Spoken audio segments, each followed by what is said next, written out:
South ఇండియాలోనే biggest sorry store మన Varahi silks మన విజయవాడ ఎంజీ రోడ్లో ప్రారంభం.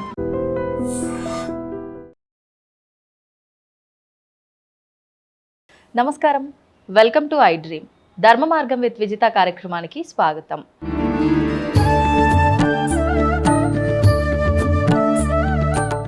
ప్రస్తుతం మనతో పాటు ఉన్నారు శ్రీ విద్యా ఉపాసకురాలు మాత అన్నపూర్ణతో మాట్లాడి మరిన్ని విషయాలు వివరంగా తెలుసుకుందాం.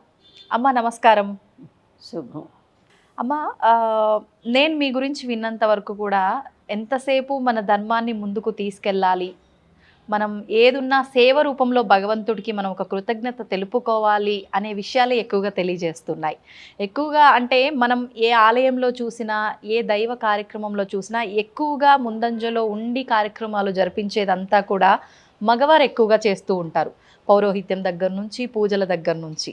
ఆడవారు ఏమున్నా వాళ్ళకు సపోర్ట్గా ఉంటూ ఉంటారు అని చెప్పి అనిపిస్తూ ఉంటుంది. కానీ మీ గురించి విన్నంత వరకు ప్రతి దాంట్లో మీరే ముందుగా ఉండి అన్ని కార్యక్రమాలు జరిపిస్తూ ఆఖరికి ఒక ఆలయాన్ని నిర్మించి ఆలయంలో లలితా పరమేశ్వరి అమ్మవారి విగ్రహ ప్రతిష్టాపన చేసి అమ్మవారి సేవలో మీరు నిమగ్నమైపోయి ఉంటున్నారు. అసలు ఇదంతా ఎందుకు చేయాలనిపించింది, ఎక్కడ మొదలైంది ఈ ప్రస్థానం అంతా కూడా, వాటి గురించి తెలియజేయండి అమ్మా. అంటే మా పూర్వీకులంతా లలిత అమ్మవారిని కొలిచిన వాళ్ళే. ప్రతి తరంలో పిల్లలు లేకుండా పోయినారు. 6 తరాలు పిల్లలు లేరు. మా నాన్నగారిని 6వ తరం పెంచుకున్నారు. ప్రతి తరంలో పిల్లలు లేకపోతే వాళ్ళు చూసి చూసి చూసి ఎవరో ఒకరిని పెంచుకోవటం, దత్తు చేసుకోవటం, అమ్మవారిని ప్రతిష్ట చేయటం, అట్లా 7-8 తరాల నుంచి వస్తుంది. 6వ తరం మా నాన్నగారు లలిత అమ్మవారిని మా ఊరు ఒలివేరని, తెనాలి దగ్గర ఒలివేరు. తెనాలి అమ్మ మీది? తెనాలి. ఓకే. ఆ ఒలివేరులో ప్రతిష్ట చేశారు లలిత అమ్మవారిని. అది కూడా ఎట్లా, అక్కడ వరసని 5 ఊళ్ళు, ఒక పెద్ద గాలివాన్ వస్తే 5 ఊళ్ళల్లోకి 5 శివలింగాలు కొట్టుకొచ్చి అక్కడ వెలిసినాయి. ఇప్పుడు స్వయంభూలింగం మొన్ననే వెళ్ళొచ్చాం మా వాళ్ళందరం. అవునా? అయితే ఆ ప్రతిష్ట చేసిన తర్వాత మా తాతగారిని పెంచుకున్నారు, మళ్ళీ మా నాన్నగారిని పెంచుకున్నారు. నాన్నగారిని పెంచుకున్న తాతగారికి కూడా పిల్లలు లేరు. అట్లాగే 6 తరాల నుంచి లేరు. అవును. ఓకే. పెంచుకున్న తర్వాత మేము 11 మంది పుట్టాం. మీ నాన్నగారికి 11 మంది సంతానం. మగవారా ఆడవారమ్మా? 4 మగ పిల్లలు, 7 ఆడపిల్లలు. 7 ఆడపిల్లల్లో నేను 2వ దాన్ని. ఓకే. మా అక్కకి నాకు మధ్యలో మా అన్నగారు ఉన్నారు. ఆయన వయసులో ఉండగానే నక్సలైట్లు ఎత్తుకుపోయి ఆయన ఎక్కడున్నాడో తెలియక లాస్ట్లో ఒక క్యాన్సర్ అటాక్ అయిన తర్వాత వాళ్ళు పంపించారు. 1 సంవత్సరం ఉండే ఆయన చనిపోయినారు. అంతకుముందు ఆయన ఇంటి నుంచి వెళ్ళే ముందు ఆయనకి 3 పిల్లలు. ఆయన పెద్ద ఆవిడ మా అక్కగారు. మా వంశం అందరిలోకి ఇప్పుడు 6 తరాలు కదా, 7వ తరంలో ఆవిడ పెద్ద ఆవిడ మా వంశం మొత్తంలో.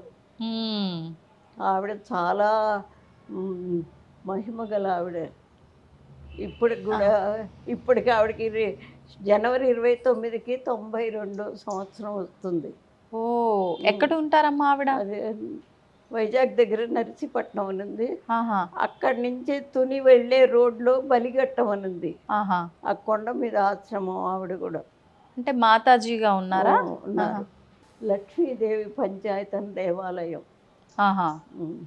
బాగా కార్యక్రమాలు అవి బాగా జరుగుతాయి, బాగుంటుంది. ఆవిడ అట్లా. ఆయన మా అన్న అట్లా. ఇక నేను నా పిల్లవాడికి జబ్బు చేసి ఎక్కడ తిరిగినా అది నయంగాక ఎంతమంది డాక్టర్లకు చూపించి చివరికి ఈ దేవుణ్ణి నమ్ముకున్నాం. అసలు ఈ పిల్లల కోసం మా పెద్దలు అక్కడక్కడ రామ పట్టాభిషేకాలు, రాముల వారి గుడిని స్థాపించడం, లలిత అమ్మవారిని గుడి స్థాపించడం ఉమ్, ఇట్లా చేసి ఆ పూజల యొక్క ఫలితాన్ని వంశానికి ధారపోసారు. ఆహాహా.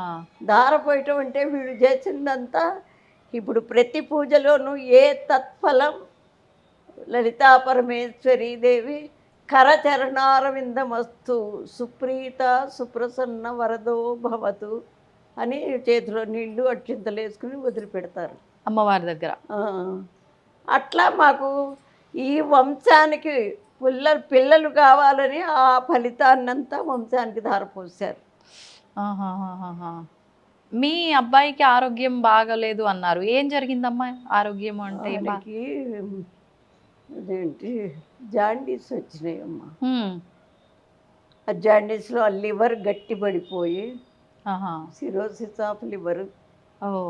అయితే ఎంతమంది డాక్టర్లకు చూపించినా ఉమ్, ఎక్కడ తగ్గల. కాకపోతే ఇప్పుడు నేను ఎట్లా ఉన్నానో అట్లాగే వాడు అన్నం మానేసి అన్నం తినద్దు అన్నారు. ఆ, ఉత్తగా ద్రవ పదార్థాలు, పండ్ల రసం, మరి బార్లీ, గ్లూకోజు, కొబ్బరి నీళ్ళు ఇట్లా. ఉమ్, ఎంత నాకు 3 పిల్లలు, ఉమ్, 2 మా పిల్లలు, ఒక ఆడపిల్ల. ఆహా. ఏదన్నా పండగ వస్తే ఈ పిల్లవాడికి ఏమి పెట్టకుండా వాళ్ళకి చేసి పెట్టనా మిగిలిన వాళ్ళకి, వీళ్ళు తింటూ వాడు అట్లా ఉంటే ఎంత బాధ. లేదు వాడిని వీళ్ళని వదిలేసేసి వాడు అట్లా ఉన్నాడు కదా అని అసలు చెయ్యకుండా ఉండనా, ఈ పిల్లలు ఎంత బాధ. అట్లా 12 సంవత్సరాలు అనుభవించానమ్మా. బాబా, 12 సంవత్సరాలు. 12 సంవత్సరాలు ఆ మందులు మాకులు అవ్వే. ఆ రోజుల్లో నేను నెలకి ఒక 10,000 కూడా చాలేవి కాదు వాడి మందులకి, వాడి ఆ ద్రవ పదార్థాలన్నీ తాగడానికి చేయటానికి. ఎప్పుడమ్మా ఇదంతా? ఏ ఇయర్లో? 85 అనుకోండి, 85. అంటే దాదాపు 12 సంవత్సరాలు ఆరోగ్యరీత్యా ఇబ్బంది పడ్డాడు, దానివల్ల మీరు సతమతం అయ్యారు. అయినాను. ఉన్నవన్నీ అమ్ముకున్నాం, అర్చుకున్నాం, అన్నీ అయిపోయినాయి. వెండి బంగారం, ఇళ్ళు వాకిళ్ళు పొలాలు అన్నీ. అప్పుడు అమ్మవారిని గట్టిగా నిలదీసి అడిగారు. ఇట్లా ఉన్నా నేను పూజలు బాగా చేసుకునేదాన్ని. మా ఇంట్లో అందరూ అంతే. అంటే మరి మా పెద్దలు ధారపోసారు కదా పుణ్యం అంతా. అవును. అయితే అమ్మాయి ఎన్నాళ్ళు ఇంకా ఇట్లా శక్తి పోతుంది, డబ్బు లేదు, మరి ఎట్లా ఇది ఏదన్నా ఒక పరిష్కారం చెయ్యి, ఉంచుతావా నలుగురిలో తిరిగేట్టు, ఆరోగ్యం బాగుండేట్టు చెయ్యి, లేదంటావా తీసుకెళ్ళిపో అని గట్టిగా అన్న నీళ్ళు మానేసి ఒక తపస్సులాగా చేసుకున్నాం. ఆవిడ కల్లో ఒకసారి ఒక ముత్తైదులాగా కనిపించి కోటి కుంకుమార్చన చేయమని. ఏం చెప్పారు? కోటి కుంకుమార్చన. అమ్మవారికి లలిత సహస్రనామం కోటి కుంకుమార్చన అంటే 1,000 సార్లు చదవాలి అని చెప్పింది. అంటే అప్పటిదాకా మేము ఇళ్లల్లో ఏదో చేసుకోవటమే కానీ బయటికి వెళ్ళిన వాళ్ళం కాదు. ఆ రోజుల్లో బాసలు ఆడవాళ్ళు బయటికి ఎవరు వస్తారు? అవును. ఇక అది చేశాను. చేసిన తర్వాత లాస్ట్ డే రోజు మామూలుగా అంటే అన్నీ మిరాకిల్స్ అనమాట.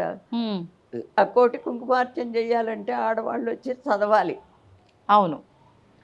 అక్కడే మేము ఉన్న చోటే పక్కనే ఒక ఆంజనేయ స్వామి గుడి ఉంటే ఆ గుడిలో పెట్టి. ఎక్కడమ్మా అప్పుడు ఎక్కడున్నారు?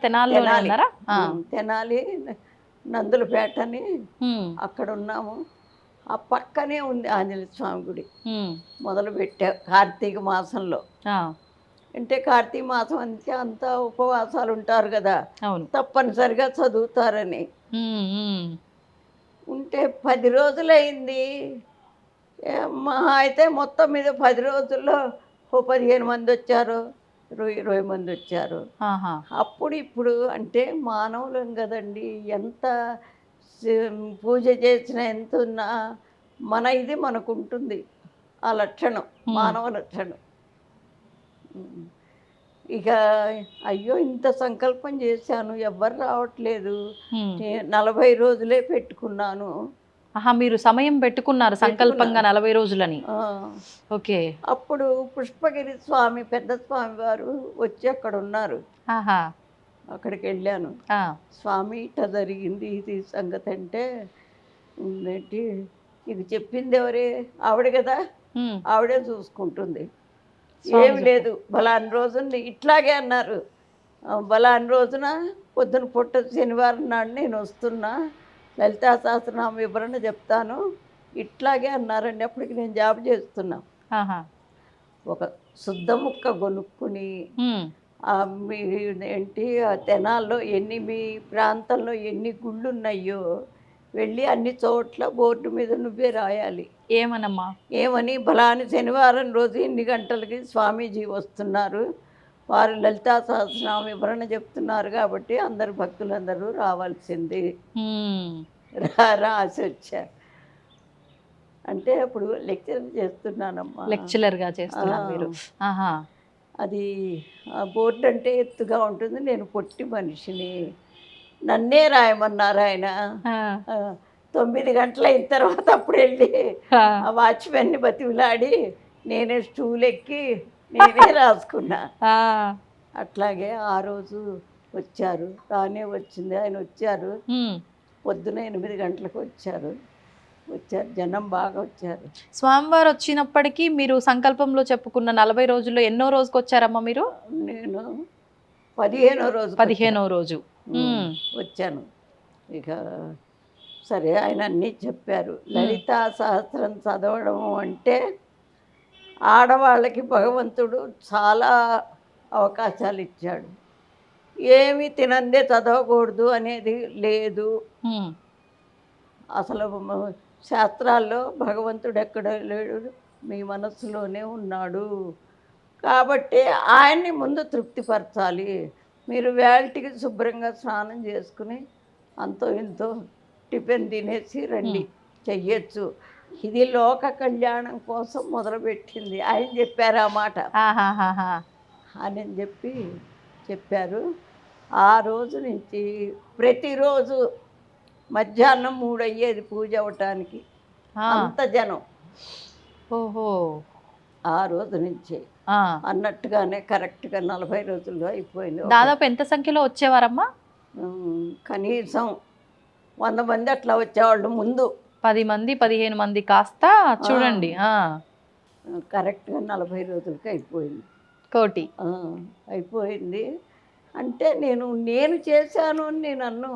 ఆ, ఆవిడ ఎంత మిరాకిల్స్ చూపించిందంటే అమ్మవారు, వంట వాళ్ళని పిలిచాం. ఆఖరి రోజు హోమం ఉంటుంది అన్నదానానికి. వాళ్ళు కూతురు, అల్లుడు, కొడుకు, కోడలు, ఆవిడే, ఆ, 5గురు.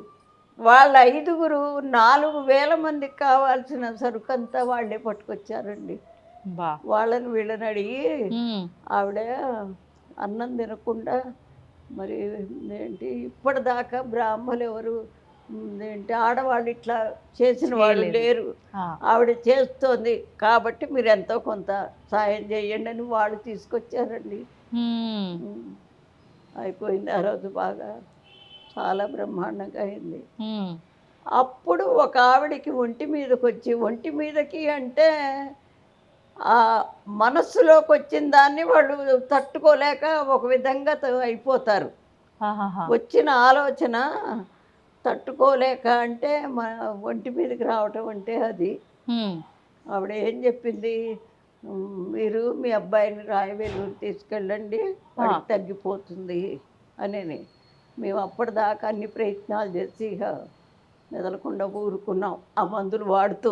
ఉమ్, ఉమ్, సరే అయితే అయిపోగానే ఒక 2 రోజులకో 3 రోజులకో వెళ్ళాం పిల్లాడిని తీసుకుని. ఉమ్, వెళితే అక్కడ రాయవేలూరులో క్రిస్టియన్ హాస్పిటల్, అది ఆహా. ట్రైనింగ్ సెంటర్ అనుకుంటా, ఓహో. Research research centre. ఉమ్, వాళ్ళన్నీ చూసి ఉమ్, 40 రోజులు టెస్ట్ చేశారండి వాళ్ళు. రోజు ఒకటి. టెస్ట్లకే 40 రోజులు. 40 రోజులు అసలు పట్టింది. ఏంటి అనేది.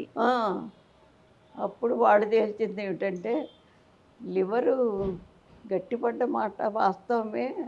ఎందుకు గట్టిపడ్డది అంటే రక్త ప్రసరణ దానికి లేదుట. అంటే 4 వెయిన్స్ మూసుకుపోయినాయిట. లివర్ నుంచి హార్ట్కి వచ్చే వెయిన్స్ ఓహోహోహో. ఆపరేషన్ చేశారు. 40 రోజుల తర్వాత చేశారు. సక్సెస్ అయింది అది.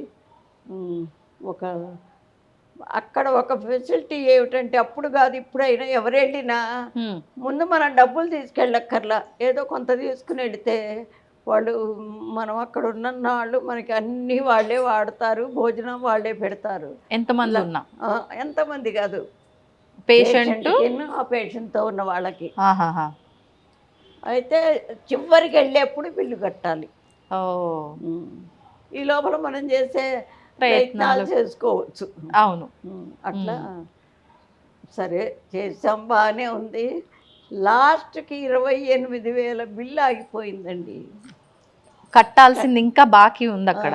అయితే ఇక అప్పటికి అయిపోయినాయి. ఎంత అయిందమ్మా అప్పుడు సుమారుగా బిల్లు? మొత్తం సుమారుగా 3 లక్షలు అయింది. 3 లక్షలు అయింది. ఇక అప్పుడు రాజీవ్ గాంధీకి ఒక లెటర్ రాశా. మీరు స్వచ్ఛమైన తెలుగులో ఏమని, ఇట్లా జరిగింది, ఇట్లా పిల్లాడికి ఇట్లా. వాళ్ళు ఏంటంటే బిల్లు కట్టకపోతే పేషెంట్ని పంపించరు. ముందే లాయర్ చేత మన ఉన్న అడ్రస్సు అన్నీ, మనం ఎక్కడ పుట్టాం అన్నీ రాసుకుంటారు వాళ్ళు ముందు జాయిన్ చేసేప్పుడే. అందుకని ఎటు తప్పించుకునే వీలు లేదు. అవును, రాసాము. ఆయనకి రాస్తే మరి అమ్మవారి మహత్యం కాకపోతే అప్పటికి 3 కోట్ల మంది ఉన్నారు మన జనాభా.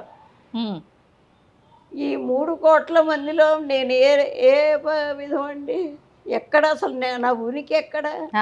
మరి అది ఆయన దాకా పోయింది అంటే అది ఎంత మిరాకిల్ అండి. చూశారు, వెంటనే ఎవరినో పంపించారు, అక్కడంతా ఎంక్వైరీ చేసుకుని అప్పటి నుంచి పిల్లవాడు ఎప్పుడు వచ్చినా మందులు ఉచితంగా అన్నీ ఇచ్చి ఏర్పాట్లు రాసేసారు ఆయన. మళ్ళీ మళ్ళీ మళ్ళీ వచ్చే ట్రీట్మెంట్లకు అన్నిటికీ ఉచితమే. ఇక వచ్చేసాం అనుకో. ఎంత చక్కటి ఆలోచన చేశారమ్మా మీరు. ఎలా వచ్చింది మీకు ఆలోచన అప్పుడు? అంటే నేను పార్టీలో తిరిగానండి. అందులో అప్పుడు కూడా మనకి స్వతంత్రం వచ్చేటప్పటికి ఆడవాళ్ళు పెద్దగా పాల్గొనలే. అందులో ఫస్ట్ మనకి ప్రధానమంత్రి ఆడమనిషి అయింది. అది నాకు చాలా సంతోషం. అంటే మీరు ఉన్నారు అప్పుడు స్వాతంత్రం వచ్చినప్పుడు? 35 పుట్టానమ్మా. 1937. నాకు అన్నీ, నేను కూడా దాంట్లో పాల్గొన్నా. మీరు 35లో పుట్టారు, 47లో వచ్చింది. అంటే మీరు మొత్తం అన్ని కార్యక్రమాల్లో ఇన్వాల్వ్ అయ్యి ఉన్నారు. సో స్వాతంత్ర సమర యోధురాలైతే. సంతోషం అమ్మ కలిసినందుకు నిజంగా. అయితే ఇక అట్లాగే మిరాకిల్గా చాలా మిరాకిల్స్ వచ్చినాయండి. ఎవరికైనా వస్తాయి, నేను అది ఖచ్చితంగా చెప్తా. ఎట్లా, ఇప్పుడు పిల్లవాడు ఎంత తెలివిగలవాడైనా చదివితే కదా అది వాడికి తెలివితేటలు ఉన్నది లేనిది తెలిసేది, పాస్ అయ్యేది. అవును, అట్లాగే ఈ దైవారాధనలో కూడా ఎంత తెలిసినా దాన్ని అనుకరించే పద్ధతిలో కనుక చేస్తే ఖచ్చితంగా అన్నీ వస్తాయి. భగవంతుడు అంటే అది మనకు కనపడినంత మాత్రం లేడు అనుకోవటానికి వీల్లేదు. భగవంతుడు ఉండబట్టే ఇప్పుడు ఆ భగవంతుడి వల్ల మనం ఈ లోకంలోకి వచ్చి కొన్ని పనులు చేస్తాం. కొన్ని డ్యూటీలు ఆవిడ మనకు అప్పచెప్పింది. ఆ డ్యూటీలన్నీ మనం కరెక్ట్గా చేస్తే తప్పనిసరిగా భగవంతుడి యొక్క కృప మనకు ఉంటుంది. నువ్వు పుట్టించడం మటుకే ఇంకా నీదే ఉందిలే అనుకుంటే అది మాత్రం అసలు కుదరని పని. అట్లా చేశాను. ఈ పిల్లవాడు ఇంకో మిరాకిల్ ఏంటో తెలుసా అండి, వీడు జబ్బు పడ్డప్పుడు 9th ఏదో చదువుతున్నాడు మా అబ్బాయి. ఇంటికి వచ్చిన తర్వాత సొంతగా చదువుకుని ఫస్ట్ ఆంధ్ర మెట్రికులేషన్ రాశాడు. అది అక్కడ యూనివర్సిటీ ఫస్ట్ సెకండ్ వచ్చాడు. తర్వాత ఇంటర్మీడియట్ చేర్పించాం. చేర్పిస్తే జిల్లా ఫస్ట్ వచ్చాడు ఇంటర్మీడియట్లో. తర్వాత బిఎస్సి మ్యాథ్స్తో కాలేజ్ ఫస్ట్ వచ్చాడు. ఊరికే అన్నీ వచ్చాడు, అన్నీ చదువుతున్నాడు, బాగానే ఉంది. మరి వచ్చిన తర్వాత ఊరికే ఉండటం ఎందుకని మన ఎంసెట్ రాశాడు. రాస్తే 74 ర్యాంక్ వచ్చింది. వచ్చేసి తనకి మొదటి నుంచి బొమ్మలు వేయటం చాలా ఇది, అందుకని బీఆర్క్లో చేరాడు, ఆర్కిటెక్చర్. ఓకే. ఈ ఇళ్ళు అవన్నీ ప్లానింగ్ అంతా, అది కూడా మంచిగా పాస్ అయినాడు. తర్వాత పెళ్ళయింది. ఆపరేషన్ చేసినప్పుడు వాళ్ళు 8 ఏళ్ళు టైం ఇచ్చారు. ఎందుకమ్మా? ఎందుకంటే లోపల స్టంట్లు వేశారు. అవి మరి ఏమో అప్పటికి మళ్ళా ఏమవుతుందో ఇబ్బంది వస్తుందేమో అని నికరంగా వాళ్ళు మనకి గట్టి ఇది గ్యారెంటీ చెప్పలే. అట్లాంటిదే 30 ఏళ్ళు బతికాడమ్మా. 30 ఏళ్ళు బతికాడు, పెళ్లి చేసుకున్నాడు, 2 ఆడపిల్లలు. తర్వాత వెళ్ళిపోయినాడు ఆయన. అయ్యో. అట్లా అమ్మవారు మనస్ఫూర్తిగా చేస్తే మిరాకిల్స్ చాలా ఉంటాయి. అప్పుడు కాదు ఇప్పుడైనా అంతే. ఇప్పుడు ఇదే సేమ్ చూడండి, ఎన్నో ఏళ్ళ నుంచి చేస్తున్నాను పూజలు. అబ్బో కాశీలో కూడా చేసి వచ్చా, కోటి కుంకుమార్చన. కాశీలో చేయటం అంటే మరి కూర్చుని చేసే వాళ్ళు ఉండాలిగా. అవును. అంత సొంత నా డబ్బు పెట్టుకుని 50 మందిని తీసుకుని వెళ్ళి, ఇక్కడ నుంచి తీసుకెళ్లారా? తెనాలి నుంచి తీసుకెళ్లారు. తీసుకుని వెళ్ళి అక్కడ కూడా ఒక పెద్ద ఆంధ్రాశ్రమం అని ఉంది, అక్కడ శుభ్రంగా వాళ్ళు పెద్ద హాల్ ఒకటి ఇస్తారు. 13 గదులు తీసుకున్నా అందరికి. అది అన్ని హోమాలు చేసి అక్కడ చాలా ఇది చేసాము. అవన్నీ మరి అంటే ఎప్పుడైతే మానవుడు ఊరికే కిరికిరి అభిప్రాయాలు ఎప్పుడు వస్తాయో ఏ పని కాదు, శంక ఉండొద్దు. అప్పటికప్పుడు శంక లేకుండా ఉన్న పని అయినా తర్వాత అది ట్రబుల్ వస్తుంది తప్పనిసరిగా. ఇప్పుడు ఏ కిరికిరి చేసుకున్నా, అమ్మవారిని తలుచుకున్నా అప్పటికి మంచిగా రావచ్చు, సక్సెస్ అవ్వచ్చు. కానీ ఒకప్పటికి అది తప్పనిసరిగా ఇదైపోతుంది. ఇప్పుడు మీ అబ్బాయి వాళ్ళ పిల్లలు, మీ కోడలు ఎక్కడున్నారమ్మా? మీతోనే ఉంటున్నారా? లేదు, అక్కడ బడంగపేటని, బడంగపేటలో ఇల్లు కట్టుకున్నాడు. ఒక మనవరాలు ఇప్పుడు నా దగ్గరే ఉంది. ఎందుకంటే తను ఎంఎస్సీ అనుకుంటా చేస్తోంది, ఇక్కడెక్కడో చేస్తోంది. ఇక్కడ దగ్గర అని నా దగ్గరే ఉంది. పెద్ద అమ్మాయి కూడా బీఆర్కు మా నాన్న చేసిందే నేను చేస్తానని చదివి తను కూడా అక్కడ మన చిలుకూరు పోయే దోవలో ఒక ఏదో కాలేజీ ఉంది, కాలేజీ ఫస్ట్ వచ్చింది తను. తనకి మొన్న మార్చిలో పెళ్లి చేసాం. పెళ్ళయింది, బాగానే ఉన్నారు వాళ్ళు. అందుకని భగవంతుణ్ణి నమ్మని వాడికి అప్పటికప్పుడు బాగున్నా తర్వాత ఇది తెలుస్తుంది. ఇప్పుడు మన పెద్దలు ఉన్నారండి, మీ ముత్తమ్మ గారిని మీరేమన్నా చూసారా? చూడలా. ఎవరో మీ అమ్మ చెప్పిందో, మీ నాన్నగారు ఎవరో చెప్పారు మా అమ్మగారు ఇట్లా ఉంటారు అట్లా అని ఓ ఫోటో చూపిస్తారు. నమ్ముతామా నమ్మమా? నమ్ముతాం. అట్లాగే భగవంతుడు కూడా ఫోటోలు పెట్టుకునేది ఎందుకు? వాళ్ళు ఇలా ఉంటారు, ఈ గొప్ప పనులు చేశారు అనేది చెప్తుంటే ఖచ్చితంగా నమ్మటము అంటే ఏదో పూజలు చెయ్యాలి అది ఇది అని కాదు. మనల్ని సృష్టించిన తల్లి అక్కడ ఉన్నది అనేది ఒక మనస్ఫూర్తిగా నమ్మితే ఖచ్చితంగా వాళ్ళకి ఏ ఇబ్బందులు ఉండవు. ఓకే. ఇప్పుడు మీరు అంటే అమ్మవారి దగ్గర మీరు ఫైట్ చేయడము, మీ బాధని చెప్పుకోవడం వల్ల అమ్మవారు మీకు ఆ కోటి కుంకుమార్చన, లలిత సహస్రనామార్చన చేయమనటము, మీరు అదంతా చక్కగా ఆచరించడము, తర్వాత ఇదంతా చాలా చక్కగా జరిగింది. కొన్ని మిరాకిల్స్ కూడా జరిగాయి. తర్వాత మీరు ఈ ఆలయం కట్టించాలని కానివ్వండి, మళ్ళీ హైదరాబాద్కు రావటము, ఇవన్నీ ఎలా జరిగాయమ్మా? అప్పుడు పిల్లవాడు ఎప్పుడైతే అమ్మా నువ్వు వాడిని సవ్యంగా ఉంచి అందరిలో తిరిగేట్టు చేస్తే సరి, అట్లా కనుక జరిగితే నా జీవితం మిమ్మల్ని ప్రతిష్ట చేసి నా జీవితం మీ సేవలో గడుపుకుంటాను అని ఒట్టు పెట్టాను. అప్పుడే పెట్టాను. సరే, ఆవిడ చేయాల్సిందంతా చేసిందంతా బాగానే ఉంది. మరి మాట అన్నందుకు అందులో భగవంతుడి దగ్గర మాట. అవును. అందుకని ఇక్కడికి ఎట్లా వచ్చామంటే ఈ పిల్లలందరూ చదువులు అయిపోయినాయి, అమ్మాయికి పెళ్లి చేసాము, చిన్న అబ్బాయికి కూడా పెళ్ళి అయిపోయింది, వాడు ఉద్యోగం ఇక్కడే, పెద్ద అబ్బాయి కూడా ఇక్కడే ఉద్యోగం. ఇక అందువల్ల మేము ఇక్కడికి రావాల్సి వచ్చింది. వచ్చినా నేను ఈ మాట అన్నా కదా, అవును, అందుకని అది మనసులో ఉంటూనే ఉంది. మరి ఇంత సిటీలో మనకి గుడి కట్టుకోవటానికి స్థలం ఎట్లా కొనుక్కోవాలంటే ఏ మూలకో వెళ్ళాలి.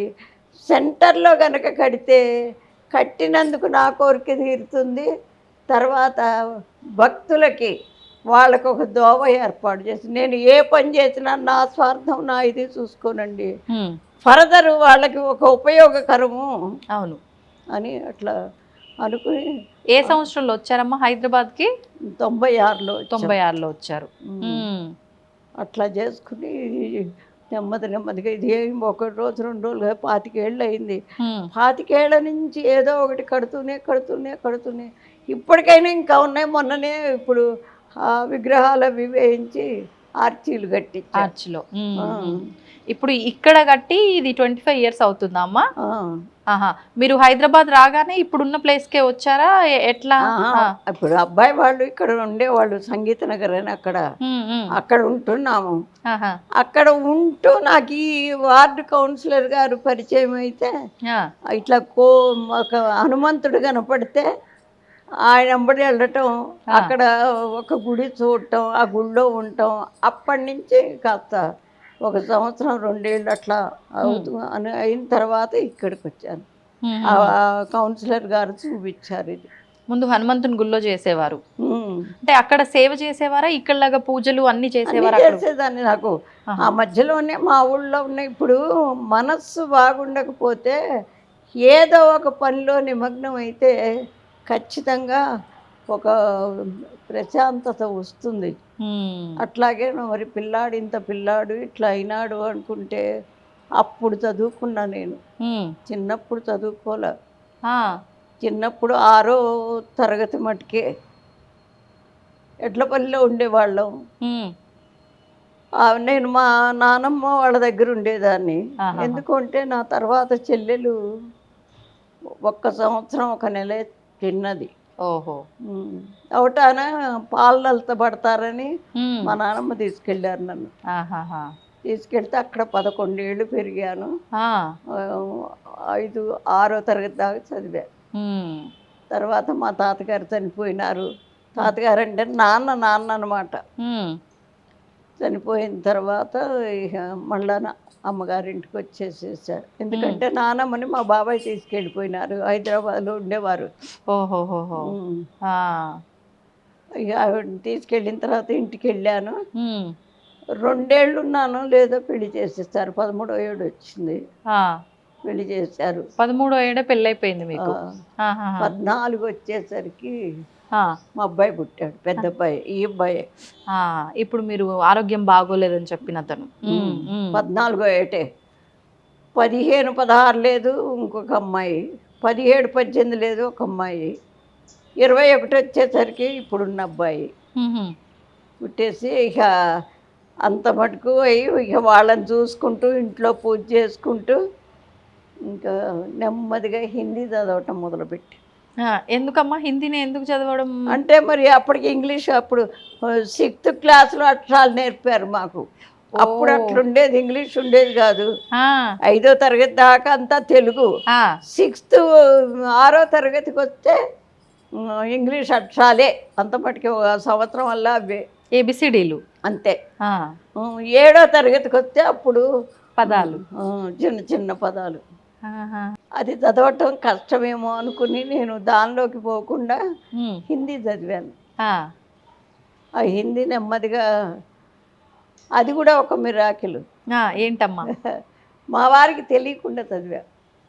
ఆయనకి ఇష్టం ఉండదు, నేను తెలియకుండా చదివా. ఆయన కూరగాయలది కమిషన్ కొట్టు పెట్టుకున్నారు. చీకటితో 5ంటికి వెళ్ళేవారు, మధ్యాహ్నం 2ంటికి వచ్చేవారు. ఈ లోపల పిల్లల్ని బడికి పంపించడం, నేను ఈ పని చేయటం. ఇంట్లోనే చదువుకునేవారా అమ్మ మీరు? మీరు నేర్చుకోవడానికి బయటికి వెళ్ళేవారా? వెళ్ళేదాన్ని. సర్వోదయ కేంద్రం అని ఉంది, వినోబా భావే గారు పెట్టింది. దాంట్లో చదువుకుంటూ ఎంత ఒక గంట గంటన్నర. ఆ. 10ంటికి వెళ్ళేదాన్ని, 11:30కి వచ్చేదాన్ని. వచ్చిన తర్వాత ఆయనకి వంట చేసేదాన్ని. ఆ. ఉమ్. ఓకే. అట్లా ఎప్పుడు చెప్పారమ్మా మళ్ళీ మీ వారికి? నేను ప్రవీణ పాస్ అయినా. ఆ. ప్రవీణ్ అంటే బిఏతో సమానం, హిందీ. ఓహో. ఉమ్. అయిన తర్వాత ట్రైనింగ్కి వెళ్ళాలని, టీచర్ టీచర్ ట్రైనింగ్ అనుకుంటే ఇక అప్పుడు చెప్పడం తప్పలా. ఇట్లా గంటన్నర కాదుగా ట్రైనింగ్ అంటే. అవును అవును. చాలా టైం పడుతుంది, అక్కడే ఉండాలి. 10ంటికి వెళ్ళినా కానీ 2 దాకా ఉండాలి, మళ్ళీ సాయంత్రం వెళ్ళాలి. అయ్యే చెప్పక తప్పల. చెప్పానప్పుడు. అప్పుడు ఏంటి వారి రియాక్షన్? వద్దన్నారా? మానేశానికి ఏం చేస్తాం. అయిన తర్వాత ఏ ట్రైనింగ్ లేకపోయినా ఎంఏ చదివాను హిందీలోనే, సాహిత్యరత్న. ఓ, వారికి తెలుసా మీరు ఇది చదువుతున్నట్టు? మళ్ళీ అది కూడా చెప్పలే. సాహిత్యరత్న చదివాను. కాకపోతే ట్రైనింగ్కి వెళ్ళాలి అనుకుంటే మరి జనరల్ క్వాలిఫికేషన్ కావాలన్నారు. నేను చదివింది 6వ తరగతి. అప్పుడు ఆంధ్ర మెట్రిక్ చదివా. అది కూడా ఈ ట్యుటోరియల్ కాలేజీలు ఉంటాయి చూడండి, అవును, అట్లాంటి కాలేజీలో. పాపం నేను గృహిణినని, మరి పిల్లల్ని ఇట్ట పెట్టుకుని చదువు మీద ఆపేక్షత వస్తుందని వాళ్ళు క్లాసులు నా సమయానికి అనుకూలంగా మార్చారండి. ఎక్కడున్నారో కానీ నిజం చెబుతున్నా. హిందీ కూడా అంతే. అయితే ఇంకా నెమ్మదిగా ఇంటర్మీడియట్ చదివాను, బిఏ చదివాను, ఎంఏ చదివాను. ఇది ఎంఏ అయిపోయింది. అప్పుడు ఉద్యోగం చేశాను. ఉద్యోగాలు చేరా. ఫస్ట్ పార్ట్ టైంకి వెళ్ళా హిందీ లెక్చరర్గా తెనాలి జేఎంజే కాలేజీలో. వెళ్తే అది కూడా తెలియదు ఆయనకి. అంటే జాబ్కి వెళ్ళినప్పుడు కూడా చెప్పలే మీరు? పార్ట్ టైం అంటే 8ంటికి వెళ్ళిపోవటం, 12ంటికి రావటం. ఇంకా మేనేజ్ చేసుకోవచ్చులే, చెప్తే ఒప్పుకోరని. ఆ చదువు మీద ఆపేక్ష అట్లా ఉండేదండి. నాకు ఎంత ఇష్టమో. ఎందుకమ్మా అంత? ఏమో మరి చదివాను. అప్పుడు అక్కడ చేసుకుంటూనే విడిగా కాన్వెంట్ పెట్టాను, ఇంగ్లీష్ మీడియం కాన్వెంట్. మీరే? 5గురు టీచర్స్. ఆ రోజుల్లో ఆడవాళ్ళు ఎవరు అట్లా పెట్టిన వాళ్ళు లేరు. పెట్టాను. 1000 మంది పిల్లలు చేరారు. 1000 మంది? 14 మంది టీచర్లు ఉండేవాళ్ళు. మొదట ఎంతమంది టీచర్లు, ఎంతమంది పిల్లలతో స్టార్ట్ అయింది? మొదట అంటే ఒక 20 మందితో స్టార్ట్ అయింది. అది ఆడవాళ్ళు ఎవరు చెప్పేవాళ్ళు లేరు అప్పుడు. అవును. అందువల్ల ఆడవాళ్ళు ఆవిడ బాగా చెబుతుంది అని, అది గంగానమ్మపేట తెనాలి, దాంట్లో అది బాగా సాగింది. అప్పుడు చెప్పాల్సి వచ్చింది. అప్పుడు ఎందుకంటే మరి అంత పెద్ద ఇన్స్టిట్యూట్ నడపటం అంటే కొంచెం కష్టమే కదా. ఇటేమో కాలేజీకి వెళ్ళటం, అటు అది చూడటం. అప్పుడు చెప్పాను, ఇంకేం అనలేదు.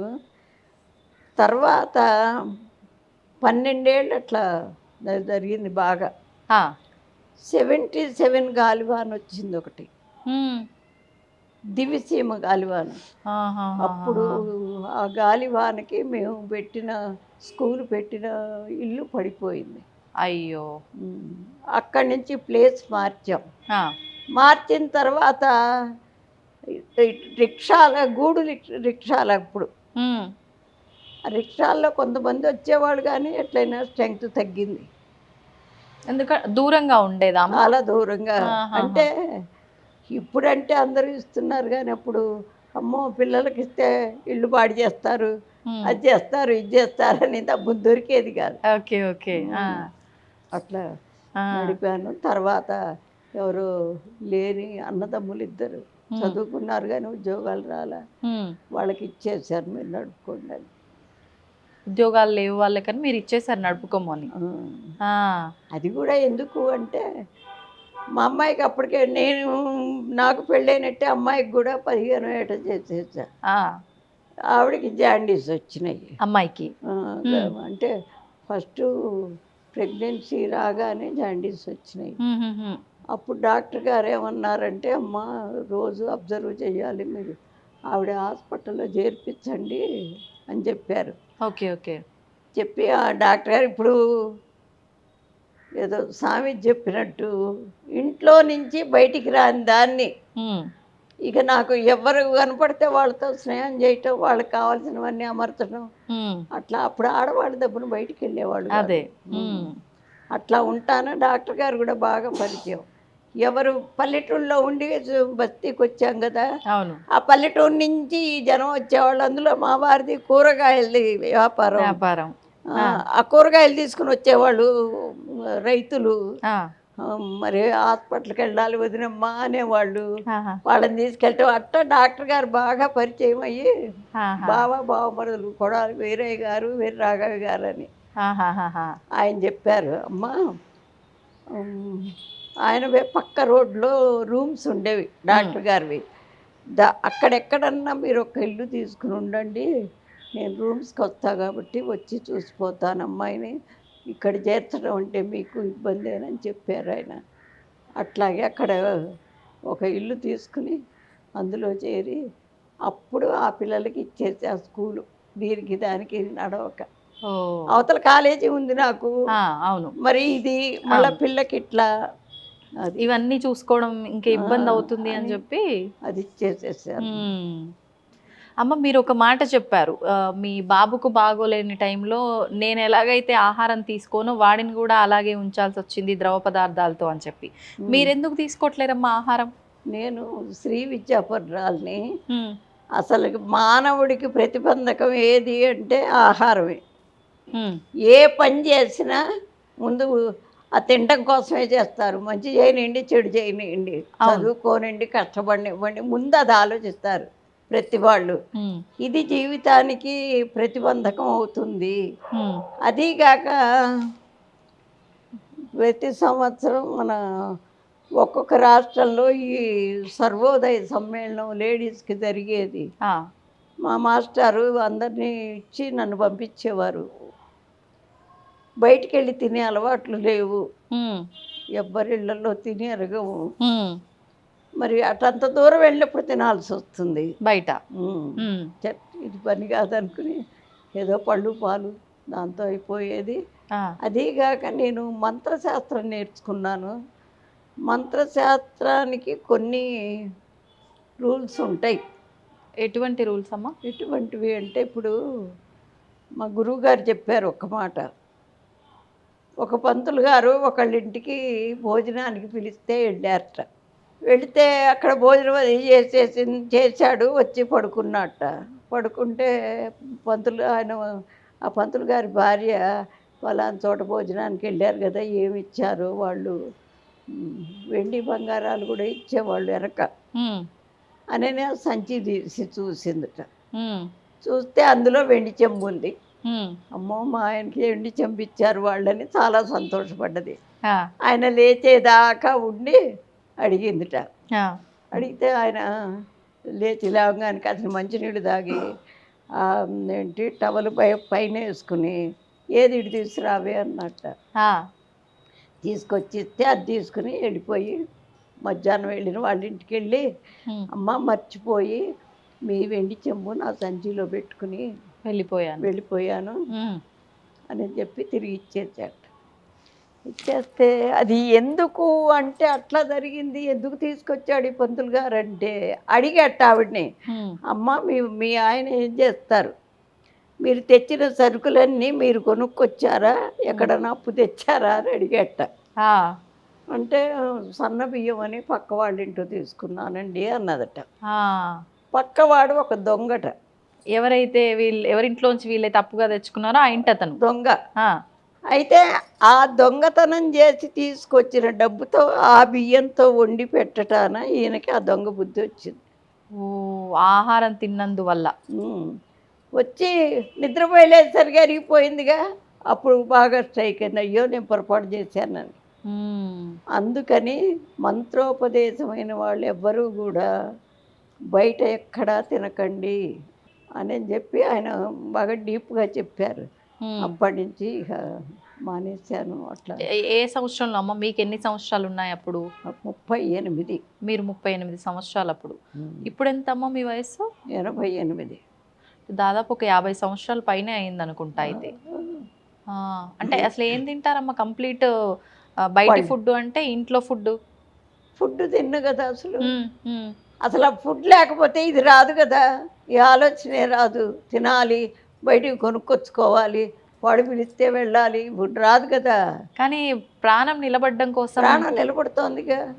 ఎలా సాధ్యపడుతుందమ్మా అట్లా? పొద్దున్నే కాఫీ తాగుతానమ్మా. మరి 11, 12ంటికి ఇక్కడ అమ్మవారి పూజ అయిపోయిన తర్వాత ఆ తలుపు వేసేటప్పుడు అమ్మవారి దగ్గర ఏమన్నా పళ్ళు ఉంటే తిని ఆ తీర్థం తాగి వెళ్ళిపోతాను. వెళ్ళిపోయిన తర్వాత అక్కడ అన్నదానం జరుగుతుంది, అదంతా అయిపోయి శుభ్రంగా పడుకుంటా. నిద్రపోయి లేచిన తర్వాత పళ్ళ రసం గ్లాస్ తాగుతాను. అది లేకపోతే ఏ పాలు కాఫీయో ఏదో. మళ్ళీ రాత్రి పడుకోబోయేప్పుడు గ్లాస్ పాలు తాగుతాను.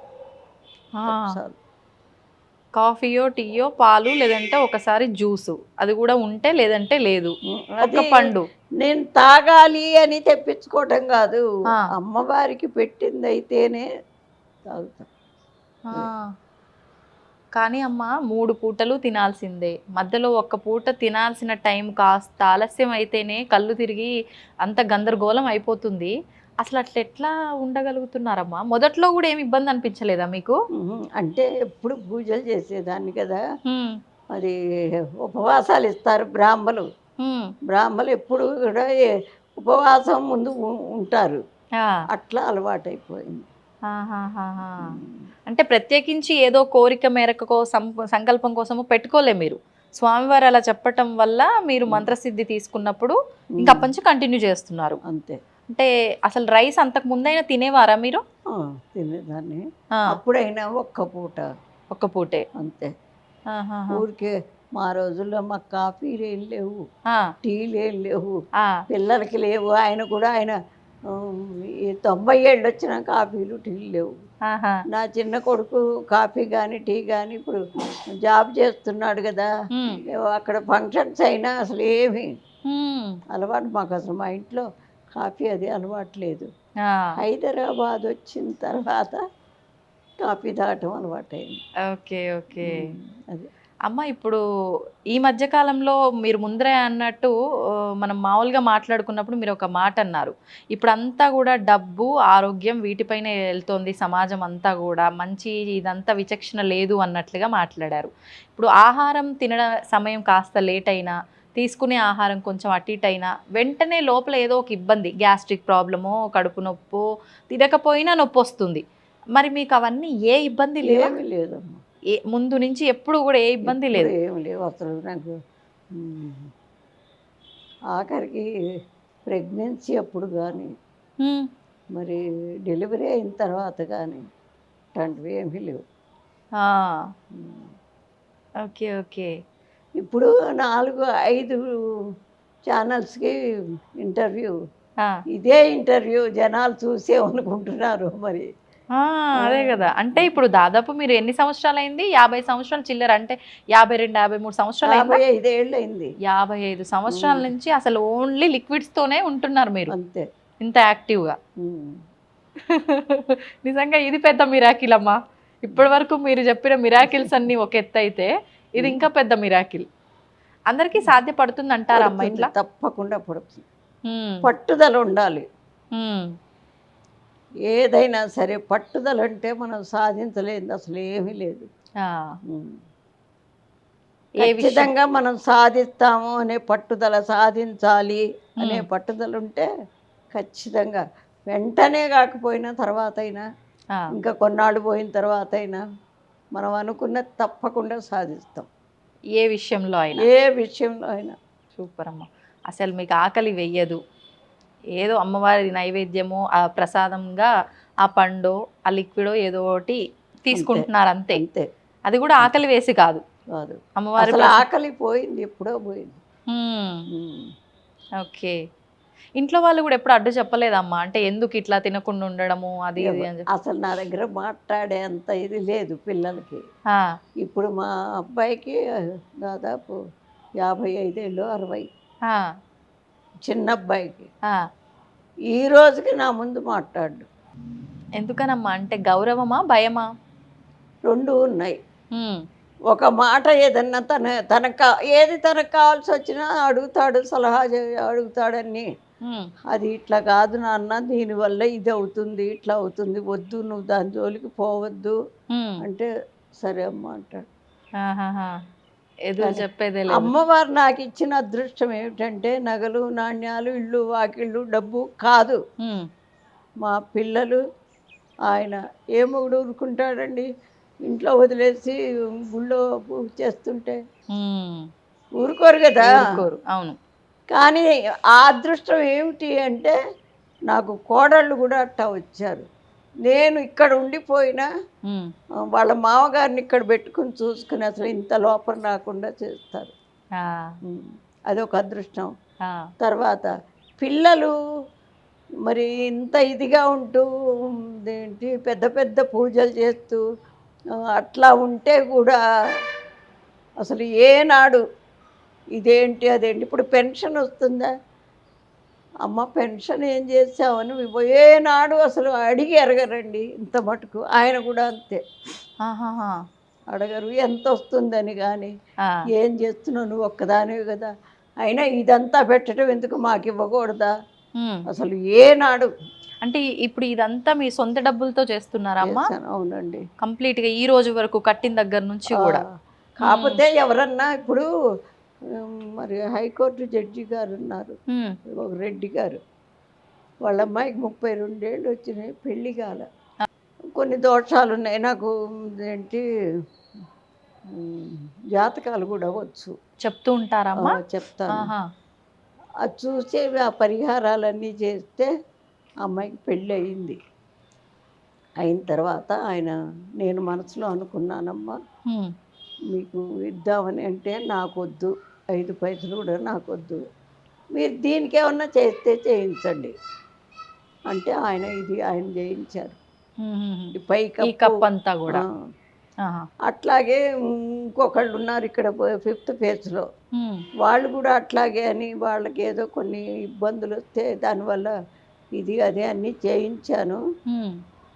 అది ఇప్పుడు నేను ఉండే ఇల్లు అంటే అన్నదానం కోసం ఆ ఇల్లు, ఆహా. ఆ వంట అది చేసి అందరికి భోజనాలు రోజునమ్మా లేదంటే విశేషమైన రోజుల్లోనా? రోజునే పెట్టేదాన్ని. ఇప్పుడు 3 రోజులు పెడుతున్నాం. ఎందుకంటే ఉమ్, మిగిలింది వాళ్ళు అక్కడక్కడ అన్ని చోట్ల పెట్టే చోటుకి వెళ్తారు జనం. ఆహా. ఇక్కడ మాత్రం సోమ, మంగళ, బుధ 3 రోజులు పెడుతున్నా. పెద్ద ఫంక్షన్స్ ఏమన్నా వచ్చినా పెడతాను. ఉమ్, ఉమ్, అది ఉమ్. ఓకే. అట్లా చేసిందే కానీ ఉమ్. ఇప్పుడు జాతకం చెప్తే ఒక 500 అది కూడా ఇక్కడే పెట్టేస్తారు. ఆ, అంతా అమ్మవారి కోసం. ఇంకా అసలు అట్లా కాదండి, ఎక్కడ పెట్టుకుంటాం, ఏం చేస్తాం? ఇప్పుడు భగవంతుడు పిల్లలకి ఇవ్వాల్సింది వాళ్ళకి ఇచ్చేసేసాడు. మేము కూడా మా శక్తి కొద్దీ ఏమి ఇవ్వాలో ఇచ్చేసేసి వాళ్ళకి చదువులు చెప్పించాం. అవును. ఇంకా కూడబెట్టి పెద్ద అబ్బాయికి ఇవ్వాలి, చిన్న అబ్బాయి ఎందుకు ఇవన్నీ అని చెప్పి ఇప్పుడు మీరు, మీ వారు, మీ అబ్బాయి అంతా కలిసే ఉంటారమ్మా? నేను ఇక్కడే ఉంటానమ్మా. మీరు ఇక్కడే ఉంటారు? ఇక్కడే ఉంటాను, వారానికి ఒకసారి వెళ్ళి చూసిస్తాను. మీరు సింగిల్ గానే ఉంటారు ఇక్కడ? మీ వారు మీ అబ్బాయి వాళ్ళ దగ్గర ఉంటారు? ఉంటారు. ఇందాక చెప్పినట్టు మీ మనవరాలు ఇప్పుడు ఇక్కడ మీతో పాటే ఉంటున్నారు కదా?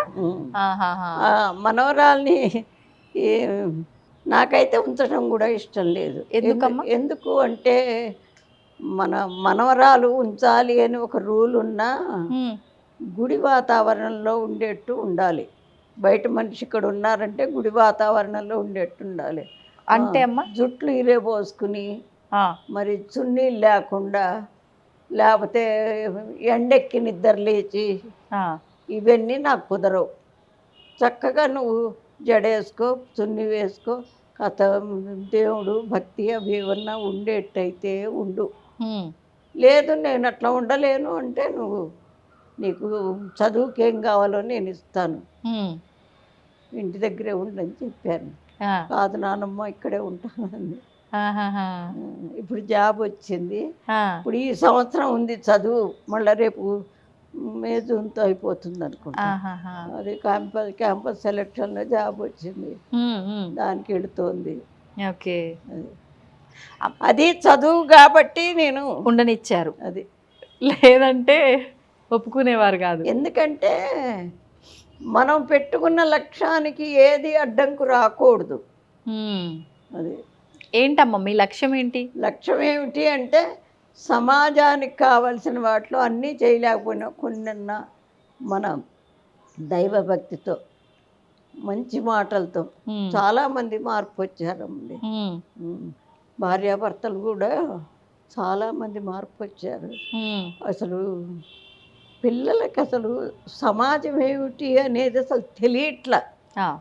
ఏం సమాజం మాకు పెడుతుందా అంటారు. మనకి సమాజానికి కొన్ని రూల్స్ ఉన్నాయి కదా, అది పాటిస్తేనే మనం సమాజంలో ఉండగలం, లేకపోతే కష్టమే. అంత బాధ ఎందుకు? ఇప్పుడు చదువుకుంటారండి, మరి పరీక్షల్లో పక్కవాడితో మాట్లాడకూడదు, రాసుకోవాలి అని అనుకుంటే మరి నా కాదు నేను వాడి దాంట్లో చూసి రాస్తానంటే ఎట్లా? అవును. అప్పుడేమవుతుంది, బయటికి పంపిస్తారు. అంతే కదా. అట్లాగే మనం ఉండేదే సమాజంలో, దానికి కొన్ని పద్ధతులు ఉన్నాయి. ఉంటేనే సమాజం సుభిక్షంగా ఉంటేనే కాపురాలు కూడా సుభిక్షంగా ఉంటాయి. అది లేదు ఇప్పుడు పిల్లల్లో. లేదు. ఎక్కడ లోపం అంటారమ్మా? ఇప్పుడు లేదు అని మీరు కరాఖండిగా చెప్పేస్తున్నారు, మరి లోపం ఎక్కడ జరిగిందంటారు? లోపం అంటే డబ్బుకి దాసోహం అయిపోతున్నారండి. ఆ డబ్బు కోసం మన దేశం వదిలిపెట్టి ఇంకో దేశానికి వెళ్ళటం, వాళ్ళ వ్యవహారాలన్నీ నేర్చుకోవటం, అది వచ్చి ఇక్కడ దాన్ని అనుకరించటం. అవును. అక్కడ వాళ్ళ దేశం పద్ధతి వాళ్ళది, కానీ మన దేశం పద్ధతి అది కాదు. ఇప్పుడు బ్రిటిష్ వాళ్ళు ఉండగా ఎంత కష్టపడ్డారు మగవాళ్ళు ఆడవాళ్ళు అందరూ. నేను దాంట్లో చిన్నప్పుడు తిరిగాను. ఎట్లా, మా నాన్న ఫ్రీడమ్ ఫైటరు, మా వారు ఫ్రీడమ్ ఫైటరు, మా మేనవాళ్ళ ఇద్దరు ఫ్రీడమ్ ఫైటర్స్. ఉన్న ఆస్తి అంతా అమ్ముకుని అన్ని దేశానికి పెట్టిన వాళ్ళే. అవును అవును. క్విట్ ఇండియా ఉద్యమం అప్పుడు ఇంట్లో ఉన్న ఆ విదేశీ వస్తు బహిష్కరణ మొత్తం బయట పారేయించి నా చేతే అగ్గులు గీయించారు మా నాన్న. అంత చిన్న వయసులో నాకు మనసులో పడ్డది అది. నలుగురు మన దేశంలో వచ్చి వాళ్ళుంటూ వాళ్ళకి భయపడాల్సిన ఇది మనకు వచ్చింది. ఎంత ఈ స్వతంత్రం కోసం ఎంతమంది ప్రాణాలు పోయినాయండి. అవును. మరి నలుగురు కూర్చుని ఏం చెయ్యాలి దేని ఒక సమావేశం పెట్టుకోవడానికి భయపడేవాళ్ళు. నలుగురు కనపడితే వాళ్ళు వేసేవాళ్ళే. అందుకని ఏం చేసేవాళ్ళు, చిన్న చిట్టి రాసి పంపించి నన్ను ఆ చిట్టి ప్రతి ఇంటికి వెళ్ళి ఇచ్చి రమ్మనేవాళ్ళు. చిట్టీలో ఇంట్లో ముందేమో ఏదో పూజ పునస్కారం ఆడవాళ్ళు, దొడ్లో ఈ మగవాళ్ళంతా సమావేశం, వ్యవహారాలు మాట్లాడుకోవడం. మరి ఒక ప్రణాళిక కావాలి కదా, ఏం చెయ్యాలి మనం అని చెప్పి నలుగురు నుంచి మాట్లాడుకోవటానికి వీల్లేదు. అవును. ఇట్టంటప్పుడు అట్లా చేసేవాళ్ళు. అట్లా కూడా నేను ఎంతో తిరిగాను. నాకు తెలిసిన తర్వాత కూడా పార్టీలో కూడా తిరిగాను. ఒక 5 ఏళ్ళు వార్డు కౌన్సిలర్గా చేశాను. మీరు చేశారు? ఏ ఇయర్లో చేశారమ్మా మీరు? 75లో. అప్పుడు మీ వయసు ఎంత? ఎంత ఉంటుందంటే 35 కదండి, 40 సంవత్సరాల వరకు ఉన్నారు ఉంటుంది. ఓకే. అట్లా అన్నీ చూశాను కాబట్టే ఇంకా చూడాల్సినవి ఏమున్నాయి, అన్నీ చూసేసాం. ఈ ఆఖరి సమయం అన్నా ఆ దైవారాధనలో మనసు ప్రశాంతంగా వెళ్ళిపోతే చాలు. వెళ్ళే లోపల ఎవరికైనా మంచి చేద్దాం.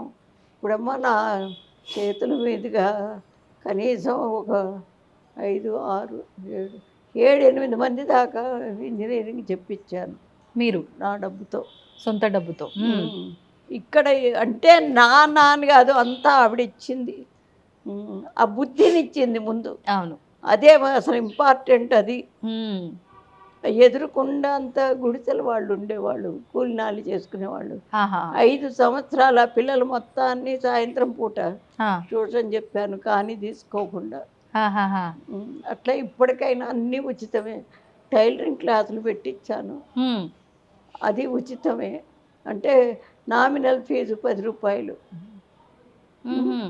తర్వాత సంగీతం ఉచితంగా, ఇప్పుడు భోజనాలు ఉచితంగానే. ఉన్నది బట్టి నేను ఖర్చు పెట్టేస్తాను. ఆహాహా. అంటే సంగీతం అవన్నీ మీరు చెప్పేవారమ్మా, ఎవరన్నా తీసుకొచ్చి నేనే చెప్పాను. మీరే చెప్పేవారు? చెప్పాను. ఇప్పుడు మాకు సంగీత పీఠం పెట్టేసి నెలకొక ప్రోగ్రాం, సంగీత కళాకారులు మంచి ప్రోగ్రాంలు జరుగుతాయి. ఓహోహో. ఇప్పుడమ్మా మీరు అన్నట్లుగా ఈ పిల్లల విధానాలు కానివ్వండి, పెద్దవాళ్ళ విధానాలు కానివ్వండి, అన్నీ కూడా ఏది బాగోలేదు. అది పక్కన పెడితే కుటుంబ వ్యవస్థ కూడా ఒకప్పుడు ఉన్నట్లుగా ఏదీ లేదు. ఎందుకంటారు? అంటే అలా ఉండటం వల్ల ఎంతో మంచి జరిగింది, ఎంతో మేలు జరిగింది పిల్లలకు కానీ పెద్దవాళ్ళకి కానీ, అందరూ కలిసిమెలిసి ఉంటే. ఇప్పుడు అలా లేదు, అంత ఎవరికి వాళ్ళు విడివిడిగా ఒక్కింట్లో ఉండి కొన్నాళ్ళు సపరేట్గా వండుకునే విధానం చూసాము. అలా అన్నా సర్లే ఒక దగ్గర ఉన్నారు అనుకునే వాళ్ళం. ఇప్పుడు మొత్తం కంప్లీట్గా డివైడ్ అయిపోయి చిన్న కుటుంబాలు వచ్చేసాయి. దాని గురించి ఏం చెప్తారు? దాని గురించి అంటే అసలు వెనక ఒక్కొక్కళ్ళకి 6 డజన్ మందికి తక్కువ కుట్టినేవాళ్ళు కాదు. ఇప్పుడు మేమిద్దరం మాకిద్దరే, లేకపోతే మాకొక్కళ్ళే. జనాభా తగ్గిపోయింది. జనాభా తగ్గితే ఇంకా ప్రేమలు ఎక్కడి నుంచి వస్తాయండి? వాడు ఏంటి సరిగ్గా అన్నం తినకపోతే అది పెద్ద తప్పు అయిపోయి, వాడు రాన్న ఎందుకు తినవురా నాన్న, తినరా, అదిరా ఇదిరా. తల్లి అయినా అంతే. అంటే 2 కళ్ళు వాడి మీద పెట్టి చూస్తుంటే వాడికి అసలు ఇదేంటి అదేంటి అనేది తెలీదు, కష్టం ఏంటి తెలీదు, సుఖం కూడా తెలీదు. స్నేహాలు మరిగి ఇంకా వాళ్ళ ఇష్టం అట్లా ఇదే. దాన్ని ఖండించట్లా. తల్లి తండ్రి నువ్వు ఇట్లా పెడితే ఇప్పుడు ప్రేమ ఉండొచ్చండి. జ్వరం వస్తుంది పిల్లాడికి, వాడికి మందు నేను తాగనమ్మా అంటే వదిలిపెట్టేస్తామా? లేదు. తాకపోతే లాగి ఒక్కటేసి నోట్లో మందేసి నీళ్ళు పోస్తాం. అవును. ఎందుకు? వాడి మీద ప్రేమ లేకనా? లేదు, వాడి మంచి కోసం. వాడికి జ్వరం తగ్గాలి. ఆ తగ్గటానికి కాస్త కష్టమైన మనసు బాధపడ్డా చెయ్యాల్సిన పని చెయ్యాలి. అట్లాగే ఈ ప్రవర్తన కూడా అంతే. లేకపోతే వాడి జీవితాన్ని మనమే పాడు చేస్తున్నాం. పిల్లల జీవితాలని మనమే పాడు చేస్తున్నాం. కంపారిజన్ ఒకటి వచ్చింది. అందుకని ఇప్పటి నుంచి ఆడవాళ్ళు మగవాళ్ళు ముందు వేషాధారణ మార్పించాలి. ఏంటండి మరి అడుక్కునేవాడు ఇక్కడ చిరుగులు ఇక్కడ చిరుగులు ఇవన్నీ ఉన్నట్టు నీకు లేనట్టు నువ్వు ఆ డ్రెస్ కూడా ఆ చినుగులు ఏంటండి?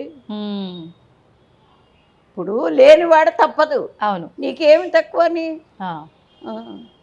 అట్లాంటివన్నీ మానిపిస్తేనే ఇప్పుడు మొదలు పెట్టుకుంటే ఇంకా 25 ఏళ్ళు పడుతుంది మళ్ళీ వెనకటి ఇది రావటానికి, మార్పు రావడానికి. అంతే. ఇప్పుడు కనుక మొదలు పెట్టకపోతే ఇక అది ఎటుపోతుందో చెప్పండి. అసలు ఏం చెప్పారమ్మా? అంటే మన ధర్మం ప్రకారము కొన్ని ఆచారాలు వ్యవహారాలు కట్టుబాట్లు అయితే ఉన్నాయి. మీరు అంటే స్వాతంత్రానికి ముందర నుంచి దాదాపు 88 సంవత్సరాల నుంచి, అంటే మీకు ఊహ తెలిసిన దగ్గర నుంచి ఒక 80 సంవత్సరాల నుంచి ఈ విధానం అంతా చూసుకుంటూ వస్తున్నారు. అంటే ప్రతి జనరేషన్కి ఒక వ్యవస్థ ఎలా మారుతూ వచ్చింది ప్రస్తుతం వరకు కూడా? ఇప్పుడంటే వెనక అసలు ఇన్నేళ్ళైనా మారలేదండి. ఇప్పుడు మారటం మొదలుపెట్టింది ఒక 5 years నుంచి, 5 సంవత్సరాల నుంచి మాత్రమే. నేను 5 తరాలు చూశాను. మరి ఇప్పుడు పిల్లలకి విజ్ఞానం లేకపోగా అతి ఆలోచనలు ఎక్కువైపోయినాయి. ఇదే ఉంది అదే ఉంది అట్లా ఇట్లా. ఇప్పుడు గుళ్ళోకి వస్తారు పిల్లలు అందరూ కోచింగులు కని దానికని ఇక్కడ వచ్చి ఊళ్ళ నుంచి వచ్చి ఇక్కడ ఉంటారు, ఉండి చదువుకుంటారు. వాళ్ళల్లోనే కొంతమంది మంచి నిదానంగా చాలా ఇదిగా నేను ఏదైనా చెప్తున్నా కూర్చుని ఉంటే నా ఉద్యోగమే అది. ఏంటి ఆ వచ్చిన పిల్లల్ని ఆ మాట ఈ మాట చెప్పి కూర్చోబెట్టడం, మార్పు వచ్చేట్టు చూస్తా. ఎందుకంటే ఇప్పుడు ఎవరికి వాళ్ళు నాకు తెలీదు అనుకుంటే వాడు జీవితంలో చాలా ఇబ్బంది పడతారు. ఒకవేళ ఆ మామగారి ఇంటి అట చెబుతుంది అని ఏమన్నా అనుకుంటే అనుకోని, ఆ మంచి అనేది మనసులోకి వస్తే ఇప్పుడు కాకపోతే ఇంకా కొన్ని రోజుల కన్నా ఆలోచన వస్తుంది. వినటం నేర్చుకుంటే మంచిదో వస్తుందండి. వినకపోతేనే ఇక వినటము అంటే అనుకరించటం కాదు, చెప్పిన ఇది వినాలి. వింటే ఆలోచన ఎప్పుడో వస్తుంది. అంతే అంతే, ఫస్ట్ వినడానికి ప్రయత్నిస్తే ప్రయత్నించాలి. దానికి సంబంధించిన ఆచరణ మార్పు ఎప్పుడైనా రావచ్చు. అది నిజమమ్మ మీరు చెప్పింది. అసలు వినటానికి కూడా ఇష్టపడట్లే. ఇంట్లో అదే. ఎవరైనా పెద్దవాళ్ళు ఉన్నా వాళ్ళు ఏదైనా చెప్తుంటే చాదస్తం కింద కొట్టి పారేస్తుంటామే తప్ప వినడానికి శ్రద్ధ పెట్టం. ఏమండి, పెళ్ళిళ్ళు చేస్తున్నారు ఆ, కొన్ని లక్షలు ఖర్చు పెట్టి, అవును.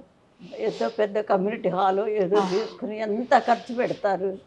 మరి ఇంతమందిని పిలిచి మళ్ళీ మీరు పెళ్ళైన 2 నెలలకే 3 నెలలకే విడాకులు అంటున్నారు ఎందుకు? ఉమ్, వాళ్ళందరూ సాక్ష్యమా ఆ, మీకు? ఇప్పుడు అంతమందిని పిలిచేది ఏంటి? అసలు ఇది ఆ, పెద్దవాళ్ళ దీవెన, మంచి దోవలోకి వస్తాము అనేదే పూర్వం అనుకునేవాళ్ళు. ఏదన్నా వచ్చినా ఉమ్, మరి వాళ్ళందరూ సాక్ష్యం ఉంటారు. ఉమ్, లేదు అంటే ఇద్దరికి సర్ది చెప్తారు. ఉమ్, ఉం? అట్లా ఉమ్, అనుకుని చేస్తారు. మరి ఆ బ్రాహ్మలు చదివినటువంటి మంత్రాలకి ఇదేనా ఫలితం? ఆ, ఎంత పవిత్రంగా వాళ్ళు ఇన్ని వేల మందిలో కూర్చుని చదువుతూ చేసుకుంటారు. అవును. ఈ వచ్చిన వాళ్ళంతా పిచ్చాళ్ళేనా? ఉమ్, అక్షంతలేసి దీవించిన వాళ్ళంతా పిచ్చాళ్ళేనా? ఉమ్, నువ్వు పెళ్లి చేసుకునే రోజు ఇంతమందిని పిలిచినప్పుడు అవును. నీ జీవితానికి ఏదన్నా వచ్చినప్పుడు పెద్దవాళ్ళ నుంచో పెట్టడుగు, ఉమ్. పరిష్కారం అప్పుడే దొరుకుతుంది. మీరు అంటున్న ఇప్పుడు ఈ జనరేషన్లో పెద్దవాళ్ళకు కూడా అంత సంస్కారం ఉందంటారా అమ్మ? ఏం చెప్తారు? ఆహా, లేదు. అది కూడా సంస్కారం అనే కాదు, కాలం గడవటం కావాలి. అవును. అంతే. ఇప్పుడు నేను ఉన్నాను, నిజమైతే నాకు కాలం గడవటమే కావాలి, నాకు ఇవన్నీ అక్కర్లా. అక్కర్లేదు. కానీ అప్పటి నుంచి ఆచార వ్యవహారాలు, ఆ పద్ధతులు అన్నీ చూసి అన్ని రంగాల్లో తిరిగాను కాబట్టి ఓహో ఇది ఇది ఇది అనేది ఉమ్, అవతల వాళ్ళు అట్లా ఇంకో దోవన పోతుంటే బాధపడేది. అది నా కూతురు కాదు, నా మనవరాలు కాదు, అయినా నాకెందుకు బాధ? ఉమ్, వాడు జీవితంలో ఆ పిల్ల ఎంతో ఇబ్బంది పడుతుంది అని బాధ. అట్లా పెద్దవాళ్ళు చెప్పేవాళ్ళు ఉండాలి. ఆ, పెద్దవాళ్ళ మాట వీళ్ళు వినకపోతుండ్రి. అవును. విన్న వాళ్ళనేమో ఎప్పుడు అదేం చెబుతావు అవును. అంటుండ్రి. ఉమ్, దానివల్ల వాళ్ళకొక్కళ్ళకే నష్టం కాదు, ఉమ్, ఎంతో మంది విజ్ఞానం పొంది ఎంతో మంచి వాళ్ళు కూడా చెడిపోతున్నారు. ఉమ్, ఇప్పుడు నిన్న ఫోన్ చేసింది ఒక ఆవిడ, ఆ, ఇక్కడ వైజాగ్ నుంచి. వైజాగ్ నుంచి. అమ్మ, పిల్లవాడు 10th అయిపోయిందిట, 9th అయిపోయి 10thలోకి వస్తారు. పిల్లలందరూ ఆడుకోవటానికి వెళ్ళారట, పరీక్షలు అయిపోయినాయని. ఆ, వెళ్ళిన వాడు తిరిగి రాలా. ఆ, అబ్బా ఎవరితో వెళ్ళారో వాళ్ళని అడుగుతుంటే ఆ, వాళ్ళేమో మాకు తెలీదు వెనకాల వాడు వెనకాల ఎట్టి వెళ్ళిపోయినాడో అంటున్నారట. ఆ, ఆ తల్లి ఏడుపు నిజంగా ఎంత బాధ వేసిందో నాకు. నిజంగానే. మరి పిల్లలకి అది మొదటి నుంచి నేర్పాలండి. అసలు జాలి అనే గుణంని నేర్పితే ఉమ్, ఏదన్నా తింటూ ఉంటాడు అనుకో, తల్లి కూడా ఒరే వాడు వచ్చాట కొంచెం పెట్టు నాన్న, నీలాంటి వాడే కదా ఇంత పెట్టుపోని అట్లా అలవాటు చేస్తే ఓహో వాడు వస్తున్నాడు, వాడికి మనం తినేది ఏదన్నా పెట్టాలి ఉమ్, అని చెప్పే భావన వాడికి కలుగుతుంది. ఉమ్, వీళ్ళేమో వాడు వస్తున్నాడు రా నువ్వు ఇంటో పో, ఆ, వాడికి ఎక్కడ పెట్టాల్సి వస్తుందో అని ముందే తరుముతున్నారు.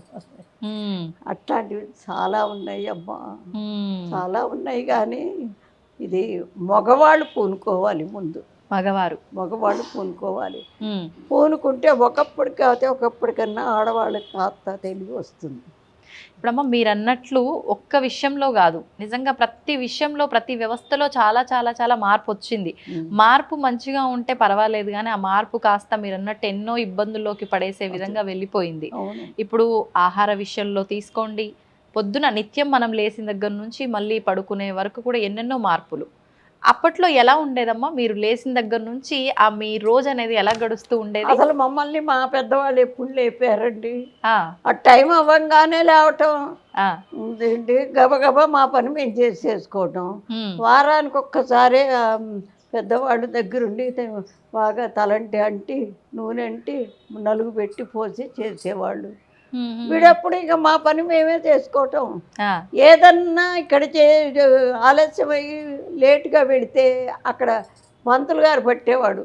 ఆ, ఆ, అందుకని ఇప్పుడండి బయట పంతులు ఎవరన్నా ఒక్క మాట టీచరు అన్నాడు పిల్లని ఒక దెబ్బ కొట్టాడు అంటే ఇక ముందు తల్లిదండ్రి పరిగెత్తారు, చుట్టూ వాళ్ళంతా మీడియా వాళ్ళంతా వస్తారు.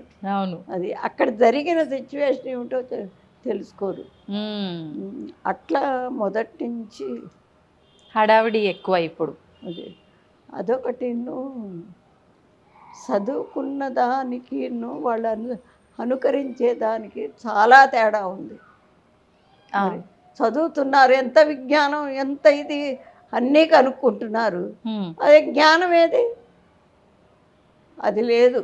ఎంతవరకు వాస్తవం అమ్మ చదువుకున్న వారికి జ్ఞానం వస్తుంది అనడం? నిజంగా ఇప్పుడు చదువుతున్న ఈ చదువులు జ్ఞానాన్ని తెచ్చి పెడతాయా? ఏం జ్ఞానం వస్తుందో చెప్పనా? మనకి ఈ ఆస్తి రావాలంటే వాడిని ఏం చేస్తే ఇది మనకు వస్తుంది, లేకపోతే మనం సంపాదించి అక్కడ నిలవబెట్టుకోవాలి కాబట్టి ఎట్టయినా సంపాదించుకోవాలి. ఇట్లాంటివే తప్ప నిజాయితీగా ఉండటం చాలా తక్కువ, ఎక్కడో ఒకళ్ళు. ఆఖరికి అంటే మానవత్వంతో సాటి మనిషి కూడా నాలాగే అనే ఆ ఆలోచన విచక్షణ లేకుండా దుర్మార్గాలకు పాల్పడేది పక్కన పెట్టి భగవంతుడి ముసుగులో కూడా అన్యాయాలు చేస్తున్న వాళ్ళు కూడా ఉన్నారు కదా. అంటే ఆయన ఎదురకుండా కనపట్టం లేదు కదా, అదే అనుకుంటున్నారు. ఇప్పుడు వీళ్ళు విజ్ఞానం ఏంటి? ఆ భగవంతుడే కాదండి, ఇప్పుడు మనకి రాకెట్లు కనుక్కుంటున్నారు. వాడు ఎంత కష్టపడతాడు, ఒక రూమ్లో కూర్చుని అదంతా రీసెర్చ్ చేసుకుని అన్నం నీళ్లు పెట్టేవాళ్ళు ఉన్నా కూడా తిండే ఏంటి టైం లేక ఎంత కష్టపడితే ఆ రాకెట్ బయటకు వస్తుంది. మరి ఊరికే బయటికి రాగానే బో రాకెట్ అది ఇది మేము సైన్స్గా ఇంత ఎదిగాం అంత ఎదిగాం అంటారు, కానీ దానికి మూలం వాడు ఎంత కష్టపడ్డాడు. అన్నం నీళ్లు లేకుండా జీవితం అంతా దాన్ని కనిపెట్టడానికే. ఆ శ్రమ ఎక్కడుంది, ఎందువల్ల ఇట్లా అవుతోంది అనేది ముందు వీళ్ళు గ్రహించుకోవాలి.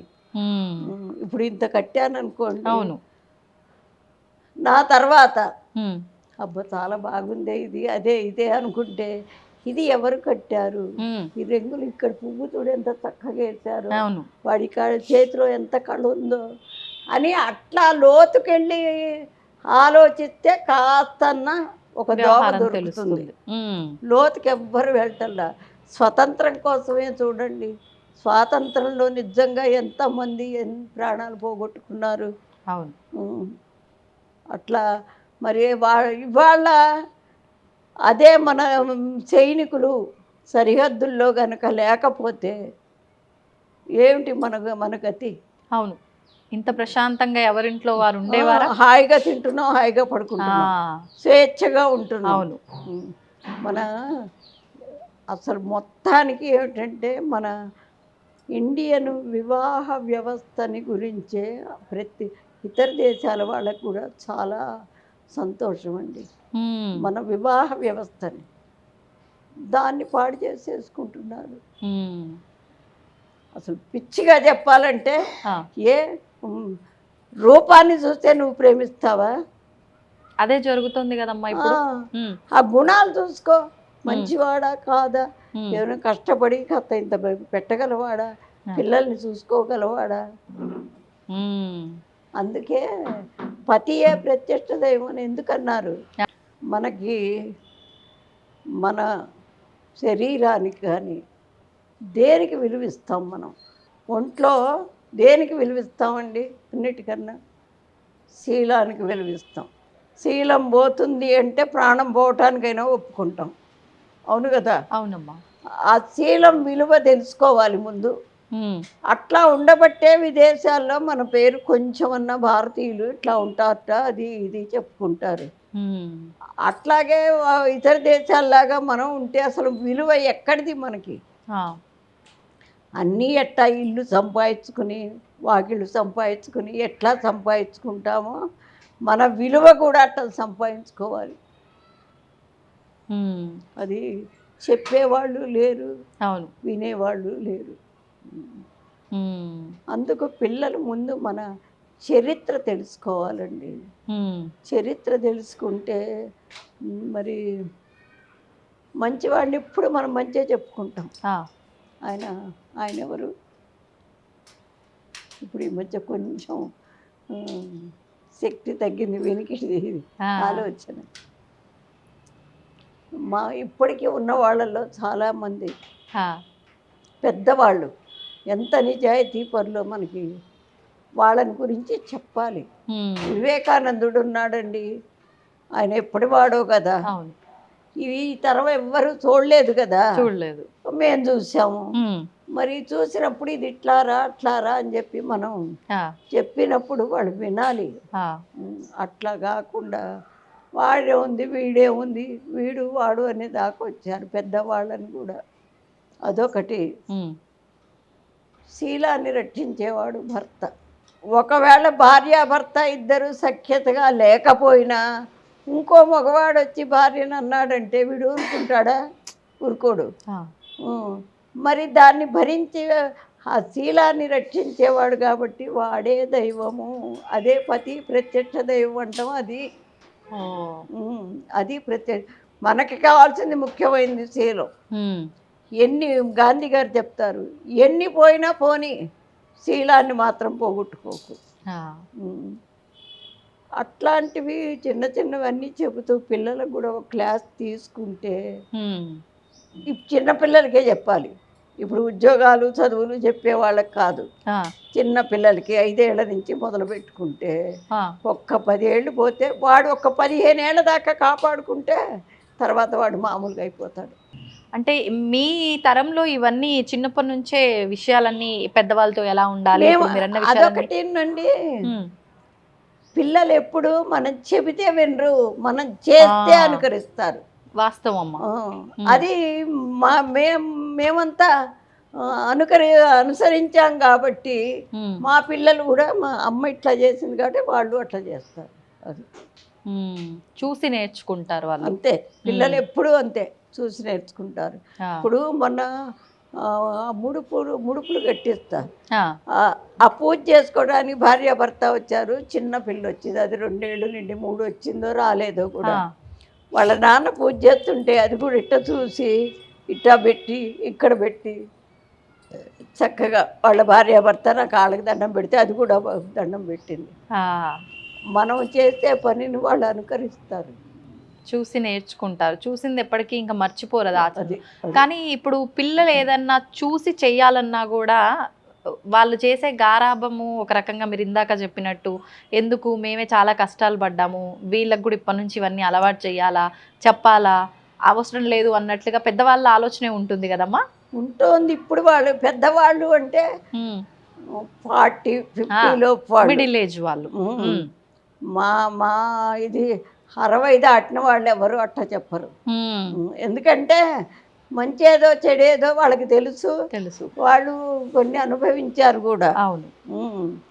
అందుకని సమాజం బాగుపడాలి అంటే ఫస్ట్ తల్లిదండ్రి, మరి పెద్దవాళ్ళు ఒక మాట చెప్పినప్పుడు అది నువ్వు చెప్తే నువ్వు అట్ట చెప్పవాకు అని చెప్పడానికి చాటుగా అయినా చెప్పుకోవాలి. పిల్లల ముందే నువ్వు నోరు మూసుకో, నువ్వెందుకు వాడిని అంటావు, అట్లా అంటే పిల్లలకి అసలు గౌరవమే ఉండదు, వాడు చెప్పింది వినరు. ఓకే, కానీ ప్రజెంట్ జరుగుతున్నది ఇదే, మీరు అన్నదే ప్రతి ఇంట్లో జరిగేది అంతే. అంటే ఎవరున్నారు ఏంటి అనే విచక్షణ లేకుండా ఏది వస్తే అది అనేయటం. దానివల్ల అవతల వాళ్ళు బాధపడతారే అనే మాట వాళ్ళకి తెలియదు అసలు.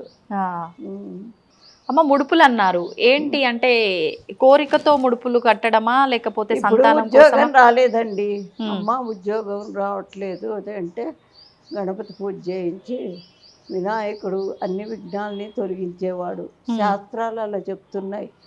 మరి దాన్ని మేము అనుకరించాం కాబట్టి అది మరి వినాయకుడే మన కష్టాలు తీరుస్తున్నాడు అనేది మేము నమ్ముతాం.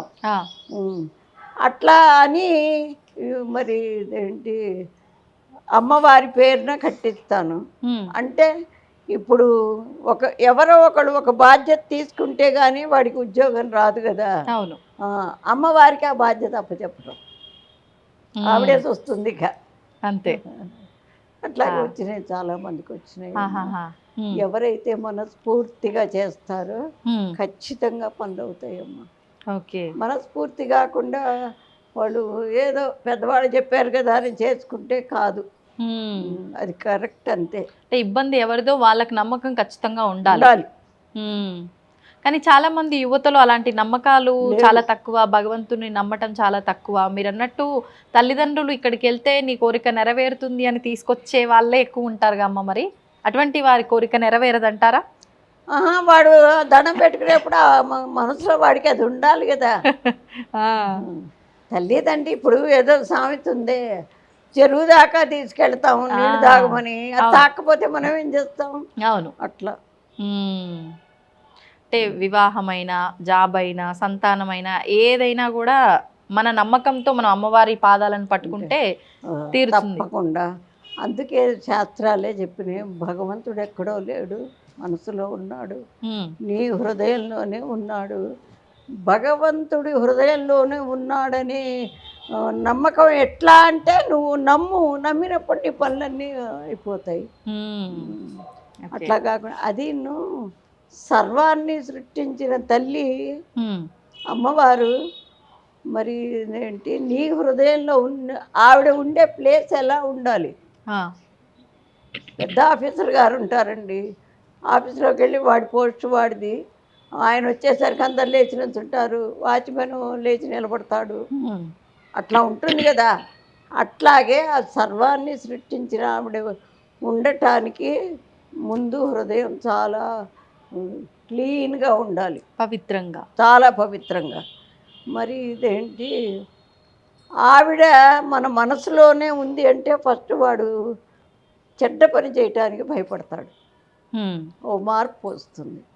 అందుకని పిల్లలకి ముందు ఫస్ట్ది అబద్ధం ఆడకుండా ఉండటం, మరి ఇంకొకళ్ళకి సహాయం చేయటం, ఆ రెండు కనుకుంటే ఇంకా మంచి గుణాలు నెమ్మదిగా వస్తాయి. అది అది ఎవరి పిల్లల దగ్గర ఉంటల్లా. కానీ అమ్మ ఈ మధ్య కాలంలో మరి అది యుగ ప్రభావమో ఏంటో తెలియదు, కానీ మనం మంచికి సహాయం చేద్దాము తోటి వారికని వెళ్తే అది రివర్స్లో మనకే ఇబ్బందిని పడేసే విధంగా అవుతోంది. మరి ఇట్లాంటి పరిస్థితుల్లో తోటి వారికి సహాయం చేయటము ఇలాంటివి ఎంతవరకు? తోటి వారికి సహాయం ఎవరు పెడితే వాళ్ళకి చేయదు, అది కూడా ఉంది. ఏంటి మరి అపాత్ర దానం అంటారు, ఆ అపాత్ర దానం చేస్తే పుణ్యం సంగతి ఎవడెరు కానీ వీడికే చుట్టుకుంటుంది పాపం. అంటే మనం కర్మ సిద్ధాంతం, మన భారతీయులది కర్మ సిద్ధాంతం. కర్మ సిద్ధాంతం అంటే ఇప్పుడు రోజు వంట చేస్తామమ్మా, వంట చేస్తే నీకు రాదనుకోండి, రాకపోతే ఎవరో ఒకళ్ళు పెద్దవాళ్ళు చెప్తే దాన్ని అనుకరిస్తే ఒకరోజు కాకపోతే ఒక రోజుకి కరెక్ట్ అవుతుంది. అనుకరించకపోతే ఏమవుతుంది? అది చెడిపోతుంది. చెడు. అందుకని ఆ కర్మ కూడా నాయన అమ్మవారు కూడా ఏం చెప్తుంది, ఇది మంచిది ఇదోవన ఇట్లా ఇళ్ళు, ఇది చెడ్డది ఇటు వెళ్ళబాకు చెప్తుంది. చెప్పినప్పుడు ఆవిడ చెప్పినా కూడా మనం వినకుండా ఇటే పెడతామంటే దీనికి వచ్చిన కష్టం, అక్కడ జరిగిన కష్టం అంతా నువ్వు అనుభవించాల్సిందే. ఆవిడేం చేయదు, అది నువ్వు అనుభవిస్తేనే అది పోతుంది. అంటే బురదలోకి వెళ్తుంటే కాళ్ళు కడుక్కో శుభ్రం చేసుకో, అట్టా చేసుకుంటేనే నీకు ఏదన్నా. లేకపోతే చెప్పినా కూడా వినకపోతే అదే కర్మ. మనం చేసిన దానికి ఫలితం ఆవిడిస్తుంది. నువ్వేం చేస్తే దానికి తగ్గ ఫలితమే వస్తుంది, అంతే. Okay okay. అంటే అమ్మ మనం చేసిన దానికే ఫలితం అన్నారు, కానీ గత జన్మలో మనం చేసింది కూడా ఇప్పుడు వర్తిస్తుంది అంటారు కదా. ఇప్పుడు మనం మంచి చేసినంత మాత్రాన గత జన్మలో చేసిన చెడు ఆ పాపం అంతా తగ్గుతుంది, ఇప్పుడు చేసే మంచి వల్ల తగ్గుతుంది. కొన్నాళ్ళకి అది శుభ్రంగా తగ్గిపోతే మళ్ళీ మనం పవిత్రమై అసలు మన ప్లేస్ కాదమ్మా ఇది, మనం ఉండే ప్లేస్ అదే. మనము చేసిన కర్మల్ని అనుభవించడానికి ఇక్కడికి వస్తాం. వచ్చేసి ఇక్కడ మంచి చేసామా ఇక అక్కడ ఉండిపోతాం, పైకి వెళ్ళిపోయి. ఒకవేళ మనం చెయ్యలేదు, ఇక్కడే చెడు చేసామనుకో, పోయిన తర్వాత అక్కడికి పోయినా ఫలాన్ని చేసావు, ఇదిగో శిక్ష, ఇన్నాళ్ళు పోయిన ముప్పు లోకంలో ఫలాన్ని చేయి అని వేసేస్తారు. అసలు మనం ఇక్కడ వాళ్ళం కాదు. ఆ. ఉమ్.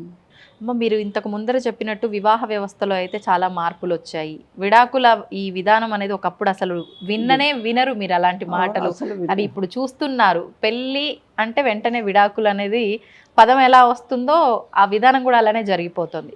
అసలు సుమంగళి స్త్రీలు ఎలా ఉండాలి, ఏంటి, ఎలాంటి విధానాలు ఆచరించాలో కూడా మన ధర్మం కొన్ని విధానాలు చెప్పడం జరిగింది. వాటి గురించి ఒక్కసారి.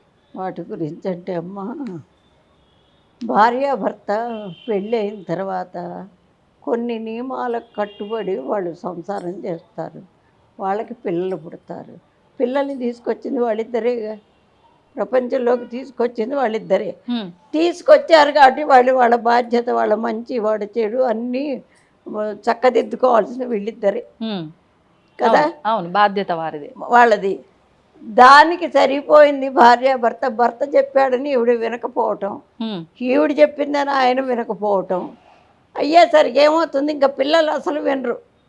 వాళ్ళకి మంచి చెబుదామన్నా మీరిద్దరు రోజు ఇంట్లో పోట్లాడుకుంటుంటే వాడికే తలకాయ నొప్పి వస్తుంది. అట్లా వస్తుంది. కాబట్టి మనం, ఎందుకంటే మనము కట్టుకున్న భర్తను వదిలేసి ఇంకోళ్ళని ఇది చేసుకోవటం అసలు మన చరిత్రలో లేదు. అమ్మవారే ఒక సంసారం, ఆవిడ ప్రపంచం మొత్తం నడపటానికి తన వారసులుగా, తన బిడ్డలుగా మనకిచ్చింది ఇది, ఆడవాళ్ళకి ఇచ్చింది. మీరు ఎంతన్నా సంపాదించనేయండి, వాడు ఇంటికి వచ్చేసరికి వేళకి అతను మంచినీళ్ళు ఇచ్చో, కాఫీ ఇచ్చో, ఏదో చేస్తే సెద తీరుతాడు. ఇంటికి రావాలి అనే భావన వస్తుంది వాడు, అంతే కదా. అట్లా కాకుండా ఆయన వచ్చేసరికి వీళ్ళు లేకుండా ఎటో వెళ్ళి పని మీదే వెళ్ళింది అనుకోండి, దాని మనసు దానికే చెప్తుంది, ఏమండి నేను ఈ పని మీదకి వెళ్ళానండి అది అని చెబుతుంది. అట్లా కాంప్రమైజ్ అయితేనే ఒక సంసారం.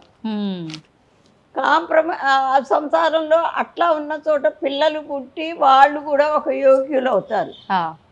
వీళ్ళిద్దరూ కరెక్ట్గా లేకపోతే పిల్లలు కూడా యోగ్యులు గారు. అంటే అప్పుడు సమాజాన్ని ఎవరు నాశనం చేసినట్టు, మనమే చేసినట్టు. అందుకని కొన్ని చూడాలి, చూసి. ఇప్పుడు అమ్మవారిచ్చిన బాధ్యత ముందు ముఖ్యంగా ఆడవాళ్ళు అనుకోవాలి. ఈ బాధ్యత ఇచ్చింది ఆవిడ మనకి, ఒక సంసారాన్ని ఆవిడ చేసే డ్యూటీని మనకు అప్పచెప్పింది.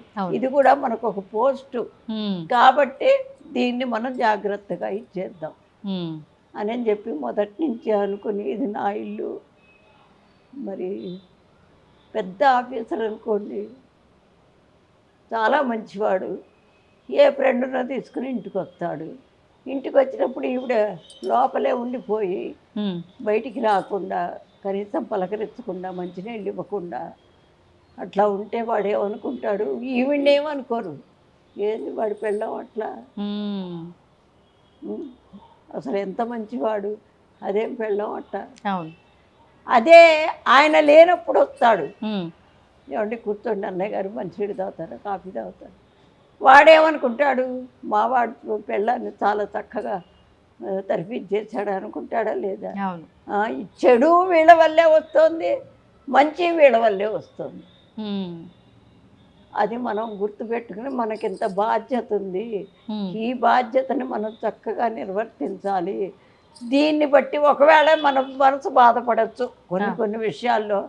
మరి వాళ్ళ నలుగురు కోసం మనం పడితే పడ్డాం, వాళ్ళు యోగ్యులు అవ్వాలి అనే ఇది అనుకుంటే ఆడవాళ్ళు ఖచ్చితంగా మార్పు వస్తుంది. అమ్మ, ఈ ప్రస్తుతం అంటే ఇలా అనుకునే వాళ్ళు కూడా ఉన్నారు. అంటే బాధ్యతలు, కట్టుబాట్లు అన్ని ఆడవాళ్ళకేనా, మరి మగవాళ్ళకేం లేవా? వాళ్ళకు ఉండేవి వాళ్ళకి ఉన్నాయి. మరి ఇది ఏంటి, ఇంట్లో సభ్యంగా చెయ్యదు అనుకోండి, వాడేం చేస్తాడు, హోటల్కి పోతాడు, అక్కడ ఏదో అలవాటు అవుతుంది, మందులు మాకులు, దానికి కారణం నువ్వే అవుతావు కదా. అట్లాగే ఆ భార్యని సమయానుకూలంగా దానికి ఏం కావాలి, ఇప్పుడు ఇంట్లో వాడు తినాలనుకోండి మంచిగా అన్నీ తెచ్చిపెట్టు, ఇది చేయవే అని చెప్పు, చేసి పెడుతుంది. అంతే, నువ్వు తేకుండా నువ్వు ఇది చేయలేదు, అసలు ఈ కూడా నాకు అక్కర్లా పో అని కంచం విసిరి కొట్టి అటు చేస్తే మరి పెళ్ళాం ఎందాక పడుతుంది. అందుకని ఇద్దరిలోనూ ఉండాలి కాంప్రమైజింగ్. ఉన్నప్పుడు మంచి సమాజాన్ని తయారు చేయొచ్చు. అదేం పెద్ద కష్టమేం కాదు. కానీ ప్రస్తుతం నువ్వెక్కువ నేనెక్కువ అనే ఈగోలు, నువ్వెంత సంపాదిస్తున్నావో నేనంతే సంపాదిస్తున్నా అనే ఈ మాటలు ఇవన్నీ ఎక్కువగా చూస్తున్నాం. ఇవన్నీ ఇంకా వీటికి తావు దొరికిన తర్వాత మీరన్న అండర్స్టాండింగ్కి, కాంప్రమైజింగ్కి అసలు ఎక్కడ చోటు ఉందమ్మా? ఉండదు అనుకోండి. 15 ఏళ్ళ ఆడపిల్లని అమ్మ నాకు అదిగో అది కావాలి, ఒకరు అది ఎక్కి తీసుకురా అమ్మ అంటే అమ్మ అంతెత్తా నేను ఎక్కలేను అంటుందా? అదే 15 ఏళ్ళు 10 ఏళ్ళ పిల్లాడైనా నాన్న నాది ఒక్కరు ఆ తాడిప్పుకురారా అంటే ఇటు అటు చూస్తాడు, ఎక్కేస్తాడు, ఎక్కేస్తాడు. సృష్టిలోనే ఆ మార్పు వచ్చింది. సృష్టిలోనే అవయవ దీన్ని బట్టి ఆడవాళ్ళకి ఒక రకం, మగవాళ్ళకి ఒక రకం. అది భగవంతుడు పెట్టిందే. మన ఆడవాళ్ళకి ఏం పెట్టాడో ఆ రకంగా వెళ్తే మనకు గౌరవం. మగవాళ్ళకి ఎట్లా పెట్టాడో వాడికి. ఇప్పుడు మగవాడు ఇంట్లో పని చేసుకుంటూ ఉంటావు, వచ్చి ఇది ఇక్కడ ఉండకూడదు పెట్టేసేయి, దీన్ని చిమ్మేసేయి, ఇది కడుగు, ఎప్పుడు కొమ్మ పెట్టా ఉంటుంది అని అంటాడు అనుకోండి. దీనికి ఏమనిపిస్తుంది? రోజు సచ్చేచెడు చేస్తున్నాను, ఆయన ఎక్కడో ఆఫీస్కి వెళ్ళి వచ్చి ఇట్లా తిడతాడు. వాడట్ట చెప్పకూడదు, నిదానంగా చెప్పుకోవాలి. లేదు వాడు చీపురు పట్టుకున్నాడు అనుకోండి, ఇల్లు అట్లా ఉందని వాడే చీపురు పట్టుకుంటాడు. పట్టుకుంటే ఏమనుకుంటుంది? ఓమో చూసిన వాళ్ళు మొగుడి చేత ఇల్లు ఊడిపిస్తుంది అని అనుకుంటారనన్నా చేతిలో తీసుకుంటుంది. అట్లా ఇద్దరికీ కాంప్రమైజింగ్ ఉంటుందమ్మా. ఎందుకు అంటే పిల్లల్ని మనం తీసుకొచ్చాం ప్రపంచంలో, వాళ్ళని సరైన దోవలో నడపాలి. అవును. అట్లా కాకుండా నా ఇష్టం నాది, నా ఇష్టం నాది. అసలు వేషధారణలోనే మార్పు వచ్చింది. ఆ వేషధారణ కరెక్ట్గా ఉంటే కొంత మటుకు కొన్ని చెడు భావాలు పోతాయి. అమ్మ, మీరు స్టార్టింగ్లోనే చెప్పారు లలితా సహస్రనామ పారాయణం వల్ల ఎంత అద్భుతాలు జరిగాయి అనేది. ప్రస్తుతం అంటే ఏదో వాళ్ళకి జరిగింది కాబట్టి నాకు జరుగుతుంది అన్న ఆశతో అయినా కావచ్చు, లేదు అంటే అమ్మవారి మీద భక్తితోనో కృతజ్ఞత తెలుపుకోవడం కోసమో కావచ్చు, ఈ మధ్యకాలంలో సామూహికంగా ఈ లలితా సహస్రనామ పారాయణ అనేది ఎక్కువగా చూస్తున్నాం. అసలు ఎందుకు చెయ్యాలి ఈ పారాయణ అనేది? చేయటం వల్ల ఉపయోగం ఏంటి? అంటే ఏదైనా ఆశించి చెయ్యాలా, చేయటం పద్ధతేనా? అంటే ఇప్పుడు పిల్లల్ని కంటామండి, వాళ్ళు ఏంటి తల్లిదండ్రికి ఎందుకు చెయ్యాలి? వాడు కష్టపడి చదువుకున్నాడు, కష్టపడి ఉద్యోగం చేస్తున్నాడు, బాస్ చేత నానాచి వాటిలో పెట్టుకుని డబ్బులు తెస్తున్నాడు, వాడికి ఎందుకు చెయ్యాలి? వాడు ఎందుకు చెయ్యాలి తల్లిదండ్రికి? వాడిని పుట్టించారు కాబట్టి ఆ రుణం తీర్చుకోవాలి. అట్లాగే అమ్మవారైనా మనల్ని పుట్టించింది కాబట్టే ఆవిడ రుణం మనం తప్పకుండా తీర్చుకోవాలి. అది ఆవిడ ఏదో ఇస్తుంది చేస్తుంది. ఇప్పుడు పుట్టిల్లు ఉంటుందండి, తల్లిదండ్రి ఎప్పుడు పెడతారనే ఉన్న పుట్టింటికి వెళ్తావా? లేదు, మనల్ని కన్నదే ఆవిడ. అందుకని వెళ్తాం. వాడు పెట్టకపోని అక్కడ తిన్నాను, అక్కడ పెరిగాను, అక్కడ పెద్ద అన్నయ్య అక్కడ పెళ్లి చేస్తే ఇక్కడికి వచ్చాను, మరి అవన్నీ మర్చిపోం కదా. నన్ను కన్న తల్లి తండ్రి కాబట్టి మనం వాడు పెట్టకపోని వెళతాం మనం. అట్లాగే ఇదైనా అంటే ఒక కృతజ్ఞతా భావమే మనం అమ్మవారికి చేసే ఈ సేవ అంతా కూడా. అంతే. ఏ రకంగా ఉండాలమ్మా మనం చేస్తున్న ఈ సేవ అయినా కూడా? భక్తి అనేది ఏ రకంగా ఉండాలి అంటే ఆవిడ కొన్ని గుణాలు చెప్పింది, 10 గుణాలు. దయ, ప్రేమ, తర్వాత కరుణ, ఇట్లాంటివి 10 గుణాలు. కనీసం అన్నీ మనం మానవులం కాబట్టి మనకు అన్ని గుణాలు రావు. వస్తే అసలు ఇక్కడ ఉండరు. ఒక్క గుణం అన్నా నేర్చుకుని దాన్నన్నా మనం అమలు చేస్తే ఆవిడ చాలా సంతోషపడుతుంది. ఊరికే ఈ స్తోత్రాలు పారాయణ చేసినందువల్ల కాదు, స్తోత్రం చేసే మనిషి ఆ హృదయాన్ని ఆవిడకి అర్పిస్తే చాలా సంతోషపడుతుంది. ప్రతి నెల నేను 1 లక్ష పుష్పార్చన చేస్తానమ్మా. చేస్తాను ప్రతి నెల పౌర్ణమి నాడు 1 లక్ష. అందరూ వచ్చి చదువుతారు, అదంతా ఇంత గుట్టవుతాయి పూలు. అన్ని పూలు నేను చేశాను కాబట్టి నేనే చేస్తాను, వీళ్ళు ఇక్కడ చదువుతూ ఉంటారు. అంత పుణ్యం నాకు వస్తుందా? ఒక్క మాట. ఇంత చేశాను కాబట్టి ఇంత పుణ్యం వస్తుంది అనుకోవడానికి వస్తుందా అసలు? లేదు. రాదు. ఎందుకని రాదు? ఉమ్. అన్ని పూలల్లో ఏ పువ్వు మీద మన మనస్సు లగ్నం అవుతుందో, ఇది సాక్షాత్తు అమ్మవారి పాదాలకు ఎడుతుందని లగ్నం అవుతుందా, దాని పుణ్యమే వస్తుంది. అంతేగాని లక్ష కుంకుమార్చన చేసినా, లక్ష పుష్పార్చన చేసినా మొత్తం వస్తే ఈ చేసే వాళ్ళందరూ, చదివే వాళ్ళందరూ ఇంత పుణ్యం ఉంటుంది. ఆ. మనస్సు ప్రధానం అక్కడ. ఎక్కడైతే మన మనస్సుని లగ్నం చేసి అమ్మవారికి అర్పించామో అది మాత్రమే వస్తుంది. అంతే. అంటే ఇప్పుడు ఇబ్బందుల కోసం చేసినా, కోరిక కోసం చేసినా అది నెరవేరట్లేదు మొర్రో అని మొత్తుకునే వాళ్ళు అది అంత భక్తి శ్రద్ధలతో నిమగ్నం చేయట్లేరు. అంతే, అది కరెక్ట్. కానీ ఎవరికి వాళ్ళు మేము భక్తితో చేస్తున్నామని అనుకుంటారు, కానీ ఆ మనస్సు అక్కడ ఉండాలి కదండి. కూర్చోగానే వీడు వీడు అదేంటి ఆఫీస్ నుంచి వచ్చాడేమో, కాఫీ తాగాడో లేదో, దీని మీదే ఉంటుంది. ఆయన వచ్చారేమో ఆఫీస్ నుంచి, ఇంటో లేనని ఏం కోప్పడతాడో. మనస్సు నిశ్చలత్వం ఎప్పుడైతే వస్తుందో బ్లడ్ సర్క్యులేషన్ కూడా చక్కగా జరుగుతుంది. ఎప్పుడు బ్లడ్ సర్క్యులేషన్ బాగుంటుందో మైండ్ షార్ప్గా ఉంటుంది, కరెక్ట్ అయిన మార్గం మనకే తెలుస్తుంది. అది ఇప్పుడు ఈ పారాయణ చేయాలన్నా, మనం భక్తితో ఏదైనా చేయాలన్నా నియమాలు ఎక్కువగా పాటించాలేమో అని చెప్పి ప్రతి ఒక్కరిలోనూ ఒక సందేహం ఉంటుంది, భయం కూడా ఉంటుందమ్మా. భగవంతుడు ఉన్నాడు లేడు, నమ్మినా నమ్మకపోయినా అమ్మవారికి చేసినా, స్వామికి చేసినా ఏదైనా చేస్తున్నామంటే అమ్మో చేసేది ఈ రకంగా చేయకుండా ఇంకో రకంగా చేస్తే ఏమన్నా అవుతుందేమో, ఈ భయం ఉంటుంది చాలా మందిలో. అంత భయపడాల్సిన అవసరం ఉందంటారా? అంత భయపడాల్సిన మనస్ఫూర్తిగా మనం చేయటమేనమ్మా. ఆ ఫలితం ఆవిడ ఏది ఇచ్చినా మనం పట్టుకోగలిగి ఉండాలి. అది ఇప్పుడు మనస్ఫూర్తిగా ఆవిడనే నమ్మి, తల్లి నిన్నే నమ్ముకున్నానని ఏది చేసినా మనం ఆవిడిచ్చే ఫలితం మనం పట్టుకోగలిగి ఉండాలి. దాని గురించి నాకు ఇది ఇచ్చింది, అది ఇచ్చింది, నేను చేయను, ఆవిడ నేటి కొలిచేది, ఇట్లాంటివి రాకూడదు. అమ్మ, మీరు అంటే ఆలయంలో కంప్లీట్గా ఇక్కడ అమ్మవారి ఆలయం కట్టక ముందర మీరు ఆలయంలో హనుమంతుడు ఆలయంలో చేసిన, ఇక్కడ ఆలయం కట్టించి ఇక్కడ సేవలు చేసినా కూడా అంటే ఆడవారు ఏదైనా చేస్తున్నారు అని అంటే విమర్శించే వాళ్ళు చాలా ఎక్కువగా ఉంటారు. అలాంటి విమర్శలు ఏమైనా ఎదుర్కొన్నారా? అంటే ఒక పౌరోహిత్యము చేసిన ఆడవాళ్ళు మంత్రాలు అన్నీ చేయడానికి అర్హత లేదు అని చెప్పి కొంతమంది చెప్తూ ఉంటారు. ఇట్లాంటిది మీరు ఏకంగా ఒక పౌరోహిత్యం అన్నట్టే ఇంకా కంప్లీట్ ఒక పూజారిలా వ్యవహరిస్తున్నారని విమర్శలు ఏమి ఎదుర్కోలేదా? విమర్శలు ఇప్పుడే లేవు, మొదట్లో ఎదుర్కొన్నా. అయితే ఒకటమ్మా, శాస్త్రాల్లో ఆడవాళ్ళకి కొన్ని నియమాలు పెట్టారు. నెలసర్లు వస్తాయి, ప్రెగ్నెన్సీ వస్తుంది, మంత్రాలు చదవటానికి ఆ నరాలన్నీ కదులుతాయి. ఇది సైన్స్లోనే ఉందమ్మా. ఈ పూజ అనేది సైన్స్కి ముడిపెట్టేసేసారు. అది కరెక్ట్గా ఉన్నది. సైన్స్ అంటే విడిగా ఏం లేదు.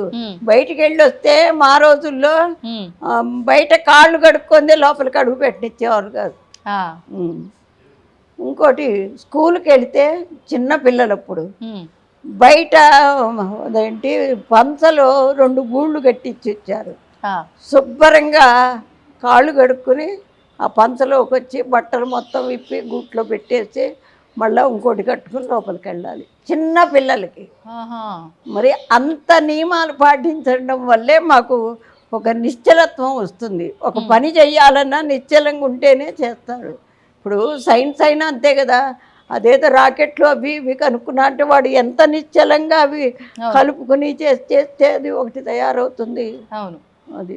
అయితే మీరు మొదట్లో విమర్శలు ఎదుర్కొన్నారు కానీ ఇప్పట్లో ఎలాంటివి లేవు. ఇప్పుడు ఈ నియమాలు కూడా ఏమీ అవసరం లేదంటారా అమ్మ? మనస్సు ప్రధానం అమ్మ. మనస్సు ప్రధానం అయినప్పుడు ఇప్పుడు డబ్బులు అవసరం అవుతాయి. ఆయన అడిగితే ఇవ్వరు అనుకోండి. ఇవ్వకపోతే ఆయన స్నానం చేసేప్పుడు జేబులోంచి ఓ 10 రూపాయల నోటు తీసుకుందాం అనుకుంటారు. అవసరం మీకు అట్లాంటిది. అవును. అట్లాంటప్పుడు ధైర్యంగా ఉండి నాకు ఇదిగో ఈ అవసరం వచ్చింది, నాకు కావాలి అట్లా అడిగి తీసుకుంటే వాడు కూడా ఫోన్లే ఎప్పుడు అడగదేదో అడిగింది అని చేస్తారు.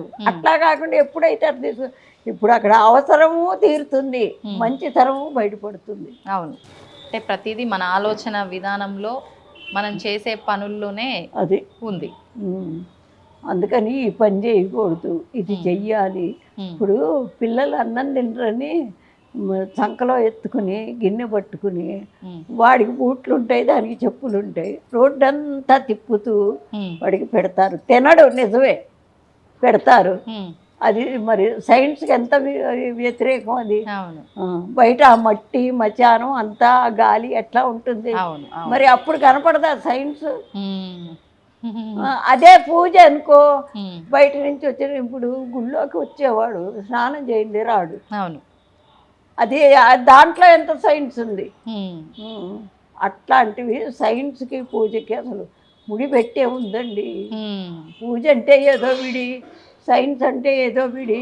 ఇప్పుడు అందరూ సైన్స్ అనేది అంటున్నారు కాబట్టి పూజలు లెక్క చేయట్లా. అది ఇది రెండు ఒకటే.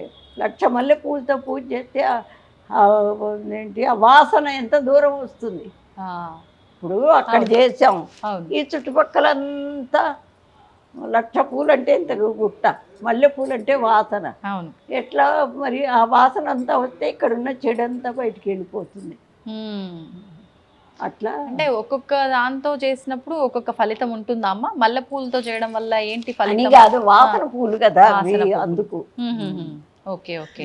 అందుకే పూలు కూడా మల్లె పూలతోనే చెయ్యండి, గాజు పూలు చెయ్యండి, గులాబీలు చెయ్యండి అని చెప్పేది అందుకు. అది అమ్మవారికి ఇష్టం అని. ఇటు అమ్మవారికి ఇష్టము, ఇటు మనకి ఉన్నటువంటి చెడంతా తొలగిపోతుంది. అదే ఇప్పుడు ఉపవాసాలు ఎందుకు, అది కూడా అంతే. వారానికి ఒకసారి ఖచ్చితంగా ఉపవాసం ఉండాలి, అంటే జీర్ణశక్తి చక్కగా అవుతుంది. ఓకే. మరి లోపల ఎప్పుడు మిషన్లాగా తిరుగుతూ ఉంటే అవును, మరి దానికి విశ్రాంతి ఎప్పుడు. అందుకని ఒకరోజు ఉపవాసం ఉంటే ఆ ఒకరోజు అది కూడా విశ్రాంతి పొందుతుంది. ఉపవాసం అన్నారు కాబట్టి అమ్మ, మనకు ఈ నెలాఖరణ వచ్చే ఏకాదశి ముక్కోటి ఏకాదశి అని, వైకుంఠ ఏకాదశి అని, ఆ రోజు స్వామికి సంబంధించి ఉత్తర ద్వార దర్శనము అని చెప్పి రకరకాలుగా మనం అయితే చెప్పుకుంటూ ఉన్నాం. ఏంటమ్మా ఆ విశిష్టత గురించి ఏమైనా చెప్తారా? అంటే విష్ణుమూర్తి పాలకడల మీద శయనించి ఆ రోజున బయటికి వస్తారు. అంటే వాళ్ళు కూడా మనం అనుకోకూడదు, వీళ్ళు మానవులే చేసిన పుణ్యాన్ని బట్టి ఒక్కొక్కళ్ళు ఒక్కొక్క రకంగా అట్లా భగవంతుడిలాగా పూజలు అందుకుంటున్నారు. ఓహో, ఒకప్పుడు వాళ్ళు కూడా సామాన్య మనుషులే అంటారా? ఇప్పుడు రాముల వారు లేరండి. రాముల వారు మరి క్షత్రియుడు, అవును, యుద్ధాలు చేసిన వాడు. మరి ఆయన భగవంతుడిలాగా ఇవాళ ఎట్లా ఒప్పుకుంటున్నాం మనం? వాళ్ళ యొక్క నడవడికను పెట్టి. అవును, అది అందుకే మానవుడే భగవంతుడు అనేది. అది దానికి అర్థం అది. Okay okay. అంటే మంచి లక్షణాలతో ఉన్నారు కాబట్టి భగవంతుడితో పోలుస్తున్నాం అనేది కాదు. వాళ్ళు చేసినటువంటి మంచిని చూస్తే, ఇప్పుడు చూడండి, ఎవరన్నా మనకు మంచి ఆపదలో సహాయం చేస్తారు. చేస్తే ఏమంటాం? వాడు మంచివాడు రా, సహాయం చేశాడనో, అమ్మ దేవుళ్ళలాగా ఆదుకున్నాడు రా అంటాం. అవును, అది. ఓకే. మరి ఆ రోజున ఏం చేయొచ్చమ్మా? ఏకాదశి రోజున మామూలుగా చీకటితో తల స్నానం చేసి, ఆయన తెల్లవారుజాము ముహూర్తం ఉంటుంది ఏ సంవత్సరానికి ఆ సంవత్సరం, ఆ ముహూర్తం అప్పుడు ఆయన తెల్లవారుజామున అక్కడ పాలకడల్లోంచి బయటకు వచ్చి అక్కడ శయనిస్తట, బయటకు వచ్చి కూర్చుంటాడు. అందుకని ఆ ఉత్తర వైపు ఉంటాడు ఆయన. అందుకని ఉత్తర ద్వార దర్శనం అని ఆయన విగ్రహాలు అక్కడ పెట్టి ఆ ఉత్తరం వైపు ఆయన చూస్తూ ఉండగా వీళ్ళంతా లోపలికి వచ్చి హారతులు ఇచ్చి కొబ్బరికాయలు అవి కొడతారు. Okay okay. అది ఇప్పుడు ఏకాదశి అంటే ఉపవాసం కూడా చాలా ప్రాధాన్యం. ఏకాదశి ఉపవాసం ఏ విధంగా చేయాలమ్మా?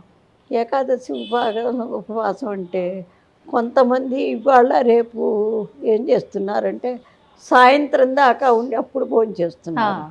అసలు ఏకాదశి అంటే ఇవాళ తెల్లవారుజాము నుంచి రేపు తెల్లవారేదాకా అసలు ఏమీ తినకూడదు. తినకూడదు అంటే అది కూడా సైన్సే. లోపల ఉన్నదంతా శుభ్రంగా బయటికి వెళ్ళిపోతుంది, అది క్లీన్ అయిపోతుంది శరీరం కూడా. మర్నాడు పెందలాడి తింటారు, ఎందుకంటే మళ్ళీ వీడికి ఏదో ఏంటి ఒక తిప్పుడు వచ్చి లేకపోతే నీరసం వచ్చి పడిపోతాడు కదా, అవును.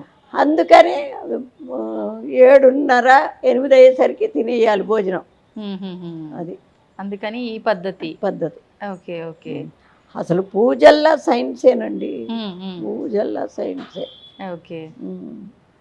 చాలా సంతోషం అమ్మా, చాలా ఆనందంగా ఉంది మిమ్మల్ని కలిసినందుకు నిజంగా. అంటే ఈ వయస్సు వారు చాలా తక్కువ మంది. ఇంకొక మాట చెప్తున్నాను, చెప్పండి. తొలి ఏకాదశి పండగ మర్నాడు, అదే వైకుంఠ ఏకాదశి పండగ మర్నాడు 31వ తారీఖు మరి సహస్ర సువాసిని పూజని పెట్టుకున్నాము. అయితే 25 దగ్గర నుంచి వారం రోజులు రోజు ఒక 108 మందికి పూజ చేద్దామని అనుకుంటున్నా. లలితా సహస్రం మన గుళ్ళో కూడా చాలా దూరం నుంచి వచ్చి చదివిన వాళ్ళు ఉన్నారు. వాళ్ళందరూ తెలిస్తే తప్పకుండా వచ్చి పూజలో పాల్గొంటారని చెప్తున్నాను. తప్పకుండా అమ్మ. నిజంగా అంటే మీరు చేస్తున్న ఈ కార్యక్రమాలన్నీ కూడా ఒక రకంగా లోక కళ్యాణం కోసమే, మీరు ఏది ఆశించి చెయ్యట్లేదు. తప్పకుండా అందరూ పాల్గొనాలనే కోరుకుందాం. అదే నేను కూడా అదే అంటున్నా. ఎందుకంటే నెక్స్ట్ ఇయర్ ఎట్లుంటాను, అందుకని ఇప్పుడు మొన్న 200 మందికి పెట్టా, అంతకుముందు ఒక 150 మందికి పెట్టా. అందుకని ఆ చదివే వాళ్ళందరూ అంటే వాళ్ళ పేరున చేస్తాను. ప్రతి కార్యక్రమానికి వచ్చి చదువుతూ ఉంటారు. వాళ్ళ గోత్రనామాలతో వాళ్ళ కుటుంబ పూజలాగా ఒక్కొక్కళ్ళ పేరున చేస్తాను. ఓహో, సామూహికంగా అయినప్పటికీ ఎవరికి వాళ్ళకు గోత్రనామాలు చదివి చేస్తాను. అందుకని 25వ తారీఖు లోపల వాళ్ళ పేర్లు నమోదు చేసుకుంటున్నాం. సంతోషం అమ్మా, చాలా సంతోషంగా ఉంది. మంచి విషయాలు తెలియజేశారు. మరొక మంచి ఎపిసోడ్లో మరిన్ని విషయాలతో మన ప్రేక్షకులందరి ముందు మళ్ళీ కలుద్దాం. ధన్యవాదాలమ్మా. తవ్వుతున్న శివలింగం సరే, దాన్ని అట్లా కప్పేసేయండి, చూపించదండి. Krishna is there.